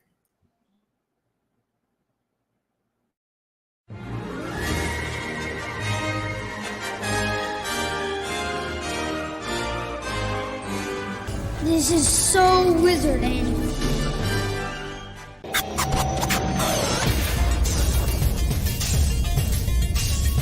Broadcasting very fast and very dangerous from the planet Malistan. You are listening to So Wizard. You're thinking people gonna die? The only podcast to make the Kessel run in under 12 parsecs. No one to stop us this time. I am your host, Joey DiCarlo, and with me, my co-hosts, the queen of all nerds, Aubrey Litchfield, and the expert, Mr. Marquis, Mark Ellis-Reagan. You are listening to So Wizard Podcast, where three friends review movies, TV, and sometimes more, podcasting weekly on the Geek World All-Stars Podcast Network. For Kellis Reagans, please tell the listeners where they can find more So Wizard Podcast. Everybody, you can head on over to SoWizardPodcast.com, and there you're going to find a brand new episode every week. Find So Wizard on all podcasting streaming platforms, such as iTunes, Spotify, Good Pods, and pretty much wherever you can find a podcast. Check out our YouTube page, where new content is being uploaded regularly. We also have a Patreon page. For as little as $1 a month, you can receive exclusive bonus content while you're supporting the show. No, I didn't. First of all, a podcast takes a lot of work, okay? You have to organize the guests, you have to do a Google Calendar, and then you build a following. It takes a long time, and I've been working on it for a while. All right. Thrawn says, real quick, it would be the ultimate cameo if Snipes shows up and he pops in as Hannibal King. There are rumors that Wesley Snipes is going to be in Deadpool 3, so totally makes sense. Yeah, Everyone's I would Nicolas love it. Cage would show up. I would love Yeah. as Ghost Rider. Yeah, Thomas Jane as Punisher. Oh my Yeah. god. Let's get them all in there. You know, I don't think Affleck's Lou coming back Ferrigno as- shows up as the Hulk. Ferrigno's been in quite a few movies, Marvel movies. So yeah, that definitely could happen. No, he shows up as Maestro. That'd be some fucking weird shit. All right. So Don, you had suggested this because I think you're right too, to a point that modern comics, it's become this idea that they create a story. They want the story to be X number of books long so that they can collect them and put them into a trade paperback and then sell the trade paperback. So if it's four issues, but the story they wrote is only 3, they tend to stretch the story out, and there might be an issue or two where nothing goes on at all. It's just filler, it's a filler episode, and then you end up in like, I don't want to read this. Like, what's the point of this? Go ahead. You're gonna say something there, Randy? Oh no, I was thinking about the beach scene, like sometimes in anime where they just have like a beach episode, and it's like, yeah. It's like, yeah, if you're gonna have just an episode of doing nothing, you should at least make some put some titties in there or something. Jeez. It got me thinking about the 90s and the early 2000s, where in the 90s we had the Clone Saga is the best example in Spider-Man. That was only supposed to be a few issues, but people were intrigued by it. And Tom DeFalco was the editor of Marvel at the time. So he said, keep the story going. And they kept it going for almost 2 years or 3 years. It was ridiculously long because people were intrigued by it. But there are things in that whole story that don't make sense just so they could keep the story going, right? Like, is it a clone? Is it the actual Peter? They went back and forth on that so much. And it's nuts. And then, of course, I mean, we had this in the 90s and the 2000s. It really blew up where, like, oh, we're going to give you a series like Civil War is a great example. But there's 500 tie-in comics to this that we want to get people to buy. And then people got tired of that, and they stopped buying all the books. So now it's, oh, we're going to do so many issues and then put it in a trade. So many issues, put it in a trade. Because this way we're getting our books into bookstores, which is why they're doing it. But did you have any like specific examples, Don? Because you said this is why you stopped buying floppies. Yeah, definitely. I mean, the first example though, where it kind of started to get crazy was back in the 90s. It was an X-Men crossover event called Executioner's Song. And in order to follow this story, you had to get X-Men, Uncanny X-Men, X-Factor, X-Force, and so to get that whole story, you had to collect 4 different series. And that's never really went away. It's not really a new thing. In fact, it's been something that comics has been doing for a while. But when you mentioned something like Civil War, so yeah, they'll have a Civil War series, 7 to 10 issues or whatever. But then they'll have X-Men Civil War, Avengers Civil War. And so to get the whole event, even if you waited for the trades, you'd have to buy like 5 different trade series to get the whole entire story. Because don't forget, they also had Civil War Front Lines, which was a separate thing going on, but it was told through Ben Urwick's eyes as a reporter for the Daily Bugle looking at what was going on. It was just like, I mean, you didn't need to read that, but it enhanced the story, And before I continue on, I probably will say, because I'm more of a Marvel Comics fan, that this is probably mostly a Marvel critique. I will say in the indie comics and stuff that I reviewed, in the series and stuff that I reviewed, they seem to have a little bit better pace. But at least with Marvel, and I have a feeling DC too. You have things that they're hard to follow. A recent example would be X-Men. They had the House of X Powers of 10. They literally show the new issue every week. House of X Powers of 10. This, like 2.5 months, and they went through the whole story. And then they came out with the X-Men, Jonathan Hickman's The X-Men. Right. And yes, I stopped collecting it because we were getting into the 20s, and they had maybe told you 1.5 stories. They would start something, and then instead of you getting 5 issues leading to a crescendo, you'd get the story like, oh, issue 1. Oh, then it'd come back to that story in issue 5, and then issue 7, and maybe issue 11. Now, here's the problem. Comic books aren't 50 cents anymore. They're not even $2. They're $4, sometimes 5. Like, issues are generally $5. So to just collect one series, which, by the way, guess what? No comic collector ever does. Yeah. If we're talking $5 a pop, that's $55 per year per series. And we're not getting complete stories. You talked about the Clone Saga. Again, recent example, I'm talking about the X-Men. Jonathan Hickman, he built his world in the House of X Powers of 10. Then he got to where he was the mainline X-Men writer. Jordan White was the editor. Well, Jordan White decided, at the behest of the other writers, they want to play in this Hickman era. They like the Krakoan era. Yeah. So Hickman's like, okay, whatever. Here's my abbreviated story. He leaves, And so we spent like 5 years in this Krakoa era, and not a lot happened. And I understand.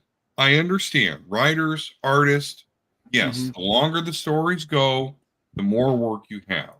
Right. And I know every show, we got people saying they need to do the manga route.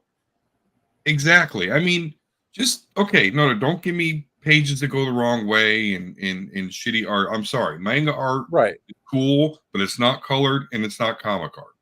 Comic art beats every time. No, but what I think what makes manga work is you buy a book and it's a complete story. It's not right. You can say, where do I get into this? Where do I get into Right. Naruto? Where do I start? Well, number 1. Start at the And beginning. then you go all the way through. But you can't do that with comics. And I'm not trying to hate on new comics because I'm one of those guys that understand my X-Men, right? Hail to the king, right? Nothing will ever outsell X-Men #1. Artist done by Jim Lee, Claremont doing the story. That's peak X-Men. I grew up in the 80s, pride of X-Men. So, again, that's the X-Men that were marketed to me, and that's where I held on to them. But they evolved, and I'm okay with that. So I'm not coming at it like, oh, I'm a boomer and the X-Men should be this way back at their mansion. Blah, blah. No, I'm cool with it evolving. But just give me stories. Right. I'm not rich. I can't waste money. Yeah. I mean, Frosty asked, "What's the manga route?" Which I think we just said is, imagine like there's no floppies anymore. Everything's a trade where it's a complete story in every book that you buy. You're not like, which I mean, it's funny. My girlfriend's oldest son told me he's going back and reading the early Spider-Man books from the 60s, and he's complaining about the dialogue, but at the same point, he's also saying each issue is a complete story, right? Yes. They introduce the Vulture here. He fights the Vulture. He beats him. They introduce Sandman. He fights him. He beats him. Like, there isn't like, oh, I've got to read 4 issues before I understand what's going on. And I also wanted to point this out, and I completely forgot when we started this conversation. I feel this started in the early 2000s. Brian Michael Bendis gave us the Ultimate Universe. And it's funny because I used to call the Ultimates Bendis's ego trip because he gave us Ultimate Spider-Man, and I read the first 5 issues, and then I stopped reading it because it was like it took us 3 issues before we got to Spider-Man. The thought process I know behind that was, well, people are going to read it because they like Spider-Man and they know where the story's going. But if you're a new reader and you know nothing about the character, you're going to read the first, like, what is this? You know, like, what's going on here? I don't care about all this. I want to see a guy in a red and blue suit swinging around the city and saving people. You know, like get to the fireworks factory, as you guys say on Cold 45 all the time. Like, I don't need 3 issues to tell me the whole backstory I don't care about. I want to see Peter Parker get bit and put on a costume. You know. The current Ultimate X-Men is having that problem, and that's what made me think about this whole thing, because we're approaching 4 issues in, and we've made, other than Hisako Armor, and who I believe is the Shadow King. If it's not the Shadow King, I have a problem because they're doing the Shadow King. I'll call him the Shadow King. But we just got introduced to 2 new characters after like 4 issues. Juxtapose that with the Ultimates that is out right now, and we get these badass fight scenes in the first issue or 2. Right. It's really like I should not be reading Ultimate X-Men and not seeing any X-Men, other than we're just dealing with some psychosomatic Armor, Shadow King, New Mutants type shit. I don't know, which is a critique in itself. But just how do we have how do we have the Ultimates, cool ass comic book, fight scene? We get more 2 pages of development in this than we do in like 3 issues of the Ultimate X-Men. And that's what originally made me think, like, has comic book pacing always been fucked up, or can I just see it more now? And it's the whole reason I don't collect anymore. Because I cannot spend $5 a pop and only get 1/8 of a story every other issue. It's crazy. Yeah. You can't do it. That's why manga does great, because it just does the story. The filler is in the anime. That's an anime thing. But the mangas themselves are, more concise. Well, and it's again, funny. are cohesive from front to back.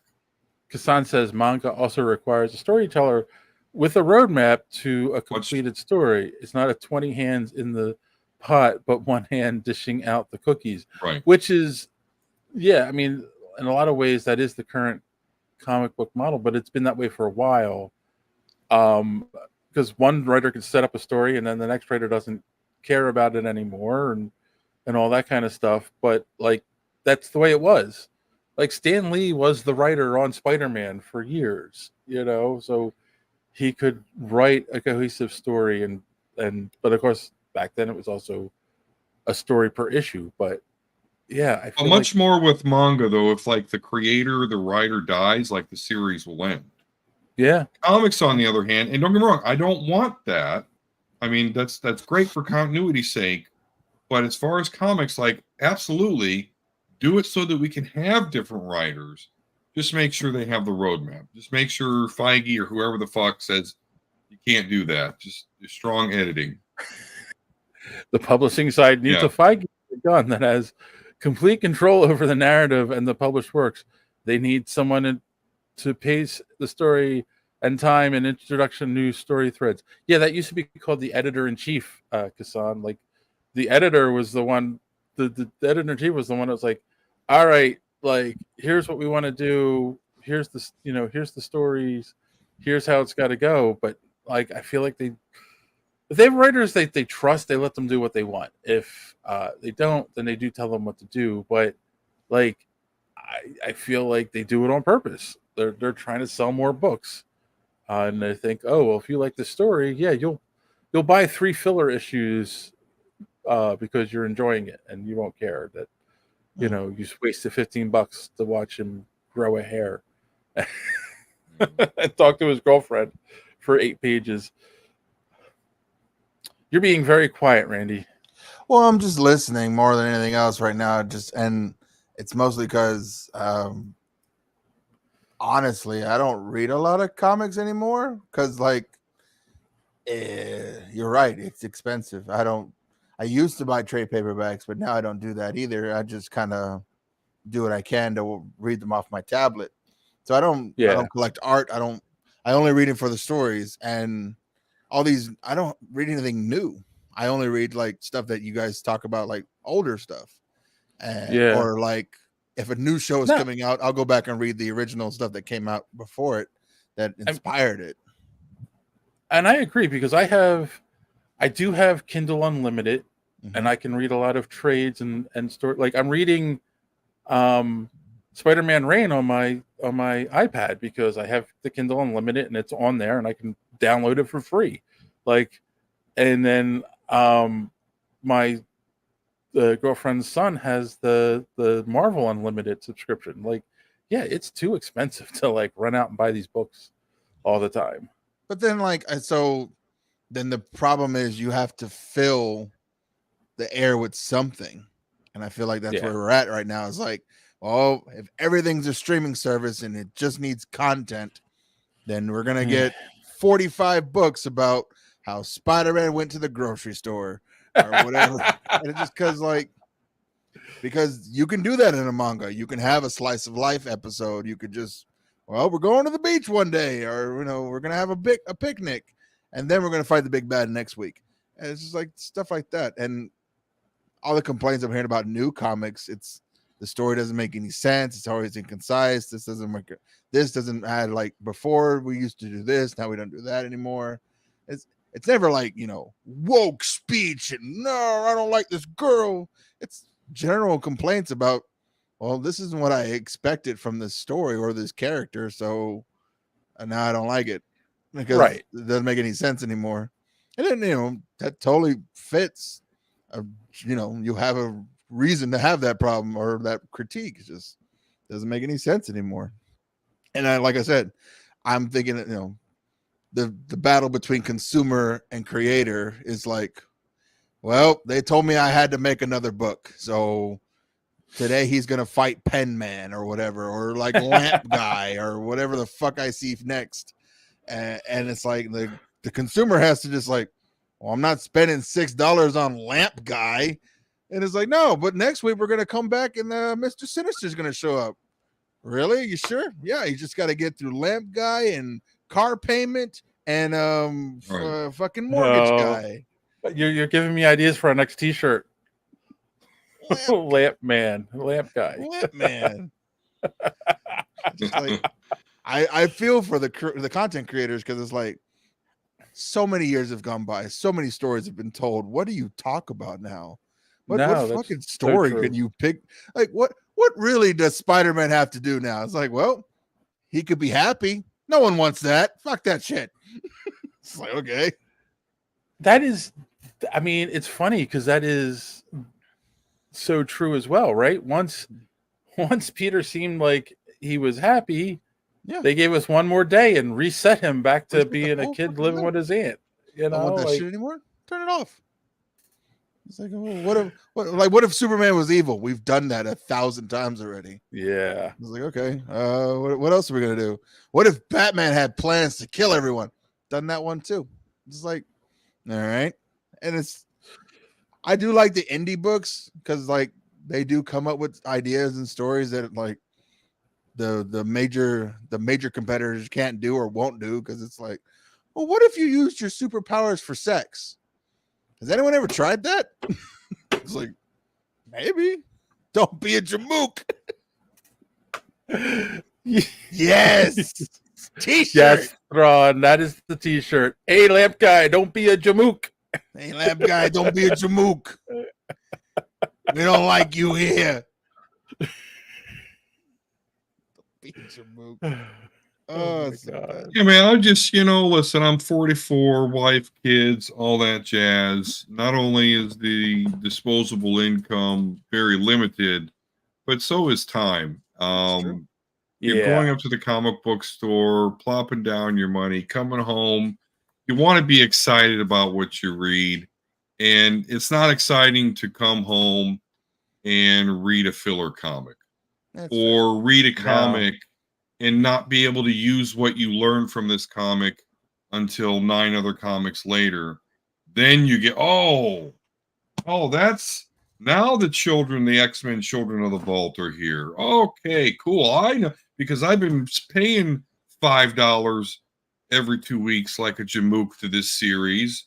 Now, that's a payoff. I'm glad I spent hundreds of dollars so that I knew on that panel that came from there. No, that's not what's fun. It's not fun. Maybe we should go back to the old model where it's like, if you have a story that starts with something, finish it. If you have a thing, it's like, even if it's not even a big story, just have a problem, solve it, end the story, move on to something else. So like, well, I want to do the big stuff where like he saves the city. Sometimes the stories like just maybe some of the best stories are just saving one life. You know, like that one episode, or that one issue where Spider-Man, where Superior Spider-Man saves a little girl's brain. I saw that one that keeps popping up. The Boy Who Collected Spider-Man is one of the greatest issues ever written, and it's about a kid fighting cancer, and he goes and visits him. Yeah, that's the one. And or even Nothing Can Stop the Juggernaut. Like, right, the Juggernaut's on his way to go capture Madam Web. I know it's an odd one. That's the movie we should have seen. And it's Spidey trying to stop him, and like he's having difficulties, but there's like it's just contained to basically those three characters. I mean, yeah, the Juggernaut's smashing buildings and stuff and whatnot, and Peter's trying to stop that, but it's not like he's not saving the city or the universe or the world. He's stopping Juggernaut from capturing Madam Web, you know, and it's him struggling trying to do that. Like, that's the whole story, and it's good, you know. Maybe that's what it is. It's like you can't really sell on like, well, Spider-Man stops a bus in this issue, so what? It's like, well, Spider-Man saves the universe in this issue. Oh, how? I can't tell you. You got to buy the whole issue. You got to buy 6 issues to understand that one. It's like, it's like, oh, okay. You got to build up to Spider-Man saving the whole universe, and it's like, but we as the audience enjoy the stories that are more grounded towards us, where it's like sometimes it's not about saving everyone. Sometimes it's just about saving the one, you know, and that one will save someone else. And like, whatever. Like, Dave, how did you feel when like Spider-Man went from Spider-Man to, oh fuck, it's Cosmic Spider-Man? He's the most powerful fucking thing on the planet Earth. Like, how did that make you feel as a Spider-Man fan? That storyline was dumb. Like, I don't need Spider-Man to do that. Spidey joining the Avengers, I never was comfortable with, because it's like, he's not an Avenger. He's your friendly neighborhood Spider-Man. Give him the smaller stories. You know, I relate. I don't mind that though, because it's like sometimes the Avengers just do stupid shit, and they need someone to be there. Like, this is stupid. Don't do this. You need someone to be that guy, like Hawkeye is in the MCU, or it's like, maybe we shouldn't. And it's like, no, well, we're all gods and we all have this power. And like, yeah, but maybe we shouldn't. Maybe we should just take a step back and think this through. Talk it out. Just because we can doesn't mean we should. This is dumb. It's like, yeah, but no one wants to read that story, Randy. It's stupid. Why we want to punch things and hit dicks? And it's like, yeah, I get it. Okay, fine. Well, even when Peter joins the Avengers in the MCU, it's more like, yeah, but Cap's just more cop, though. He's not the one that says, "Oh, we shouldn't do that." You know, he's like, "We're the Avengers, man." Yeah. Every rock you need. That's Cap. Frosty says that's Cap's job to be the voice of reason. Yeah. Every rock you needs a Paulie. Oh boy, what's the son say here? Like, this is a big one. Can I have $50? Each book you've mentioned is Spider-Man saving a character. The reader is interested in saving the world, universe, existence, multiverse is overdone, and no one cares. People care about character. This is exactly like. But then you still have to build up that character. You still have to take some time out of the story to be like, well, this is why you should care about this child, person, dog, whatever. So it's like. You can, but you've got to sprinkle that in. You can't give us 2 issues of character development. It's not a $5 a pop. $2 a pop, okay. $5 a pop. I'm just I'm trying to write my own thing, so I was like, that makes more sense. Yeah, like the comic I wrote, it had an end. It had a because I was like, I only want to do like 20 pages, and I don't know if I'm ever going to do this again. So I was like, so I wrote it, with the end in mind and made it like the reason you should care about this character is because this child is protecting the whole universe. Like, okay, fine, whatever. Yeah, I mean, if JD was here, he would say character is king. That's fair. Which is true. That's why the manga model works better than the current comic model. The longer books gives you the more time to invest in characters. Yeah, I mean that's true. Like, yeah, but so we're at the impasse where it's like, we don't want to waste time because it costs too much, but each book should have its own contained story. It's like, So if anyone from Marvel is watching this right now, we all need jobs. We'll all come in and fix your books for you. I will gladly be Elizabeth Olsen's footstool. You just have me in there, and that's my job. I won't do any of that, but I will talk to you about, stop stretching out these stories. No one cares. We want concise books, or give us trades. Stop giving us monthly floppies. Because I don't know, because it's like the other thing is like the paper side of this. They don't make any money off the comic side. I'm assuming none of that's going to be. They're not really worried about this $100K they might be spending on comics. Well, they do make money. But I think it's the IPs, right? It's like we create characters there, we move them over to our licensing part where we send them out to animation or live action or whatever, or video games or whatever, and then it's like, well, okay, so we like Mr. Negative here. Can we move him anywhere in this area? And it's like, yeah, sure. It's like, or like, I have never heard of the characters Paralis. And it's like, but I know she's relevant in the X-Men comics. So it's like Polaris. I got Polaris, you. Yes. So it's like, yeah, but I've never seen her in any live action or things like that. We never talk about her, and like, where's her X-Men character? We're like, where's her Capcom versus X-Men, DLC? Like, what can we use there? And it's like, it's Lady Magneto. Why can't we do this? Yep, that's an interesting character, actually. Yeah, I heard very little about her, and I was still kind of intrigued. I was like, oh. But see, they got to clean that shit all up, though, dude. Because like before, it was clearly Polaris, Scarlet Witch, Quicksilver. Those were Magneto's children, clearly. Right. But then when the whole Fox Marvel thing was still going down, where like Fox had all the X-Men characters, but they had to share those two, Quicksilver and Scarlet, they had to share. They made them Inhumans in the comics. They destroyed that whole family aspect, and they kind of put it back together a little bit in the comics because everyone liked that dynamic and really sucked when they destroyed it. But it's just funny that you would mention she was in the Gifted show on Fox too. Oh yeah, so there's a live action one. I just haven't watched that show. I don't think people have. But like Blink's on that one, and I was like, oh, okay, because I've been playing Marvel Snap, so I've been learning about the characters, and I was like, oh, and then like they don't give us any backstory on any of the characters. They're just like, oh, that's a cool looking character. Like, I wonder what they did in the comics. It's like whatever. And I don't want to spend the time to go research it. I just like, but to your point though, as grandiose as the X-Men are, the simple shit really is cool.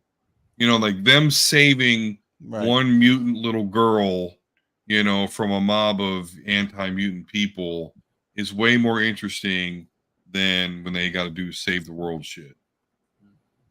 Yeah. I don't know. They just have to have stories. That's it. They got to focus on the stories. Problem is, there's only 7 stories in the universe. It's like the same 7 stories over and over and over again. Yeah, that's a good one. The Mutant Massacre. Ooh, I'm gonna look that one up. Kazan says though the comics acted as the proving ground for the stories. Good stories sold well. Those stories end up being legendary and finding their way into the movies, which is true. And I I don't disagree with it too, because like Civil War is a much better story in the movie than it is in the comics. So that's true. I don't know. All right. Well, I don't think That we're going Secret to solve Invasion, it tonight. I don't think we solved it. Shit, because I wouldn't mind buying comics again. I just don't want to waste money. No, you just get the just do what I do. Don't still read No, them. that's Just don't pretty buy them much anymore.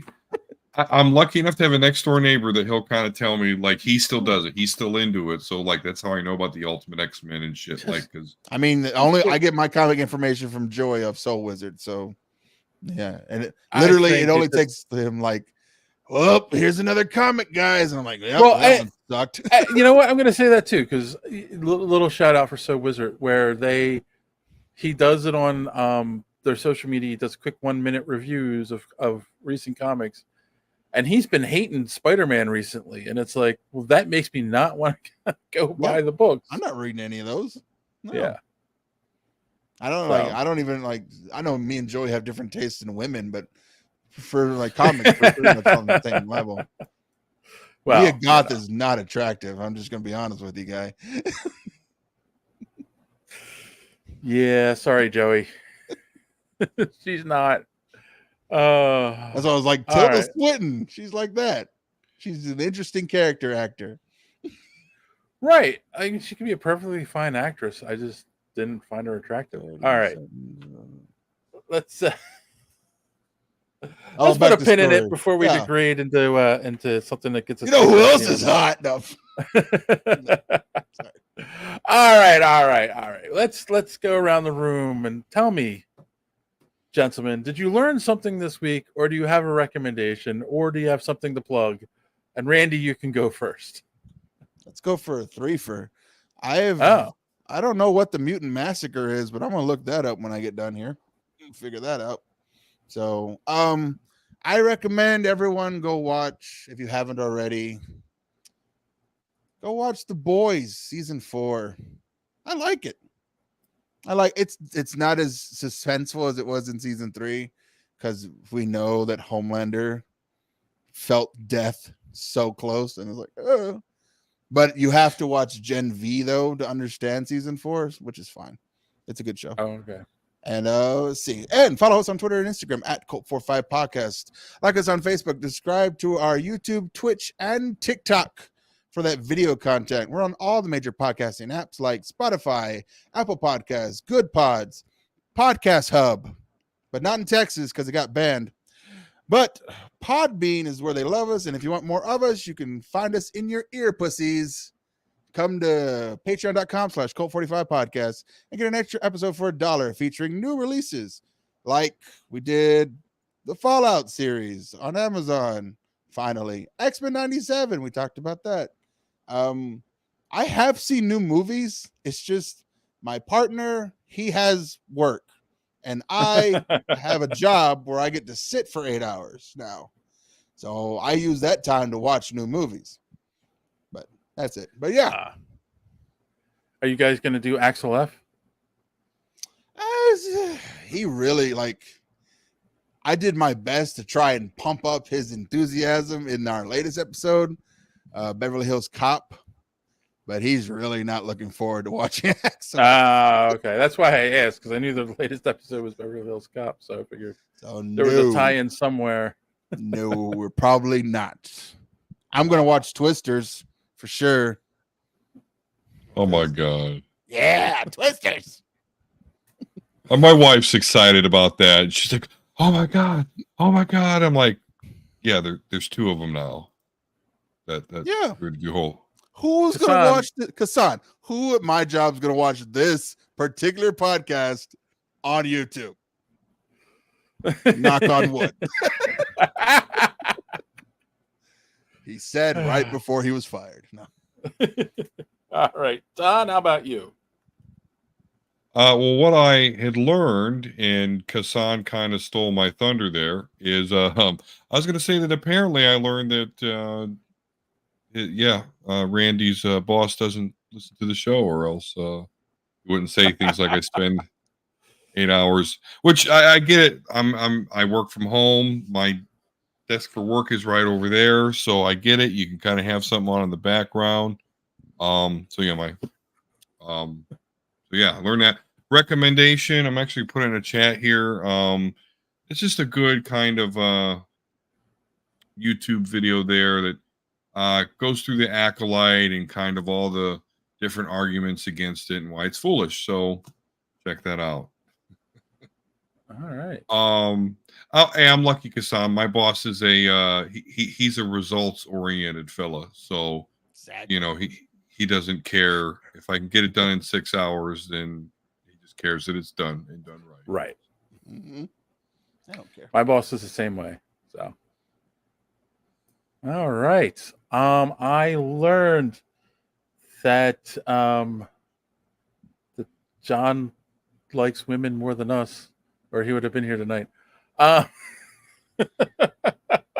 you should. Right. And John, if you're watching this, Maybe she'll hawk two on that thing. Spit on that thing. You took my joke. All right. I'm sorry. I couldn't stop it. I tried. Maybe you're gonna hawk two tonight. I can't believe that blew up the way it did. All right. Isn't that pathetic? She says hawk two on that thing. She's a millionaire. And we put out thoughtful and nerdy content for years, and I don't care. No one cares. No one cares. No one cares. No. I'm also going to recommend. First, I'm going to recommend you go to superheroespeak.com, where you can find the podcast every week. Links to all our social media at the top of the page. Comic book reviews by our good friend Chris, and so much more. I'm also going to recommend that you check out our store, our merch store at superheroespeak.creators-spring.com, where you can find all of our t-shirts and much more. New designs coming soon, like Lamp Guy. Lamp Guy! Shining the light of justice. Like this. John, please don't listen. You'll melt. What if he does really well and he tells his girlfriend, "Oh, I'm on this podcast. You should listen to it." Oh my god! No. John told us he's gonna get all that.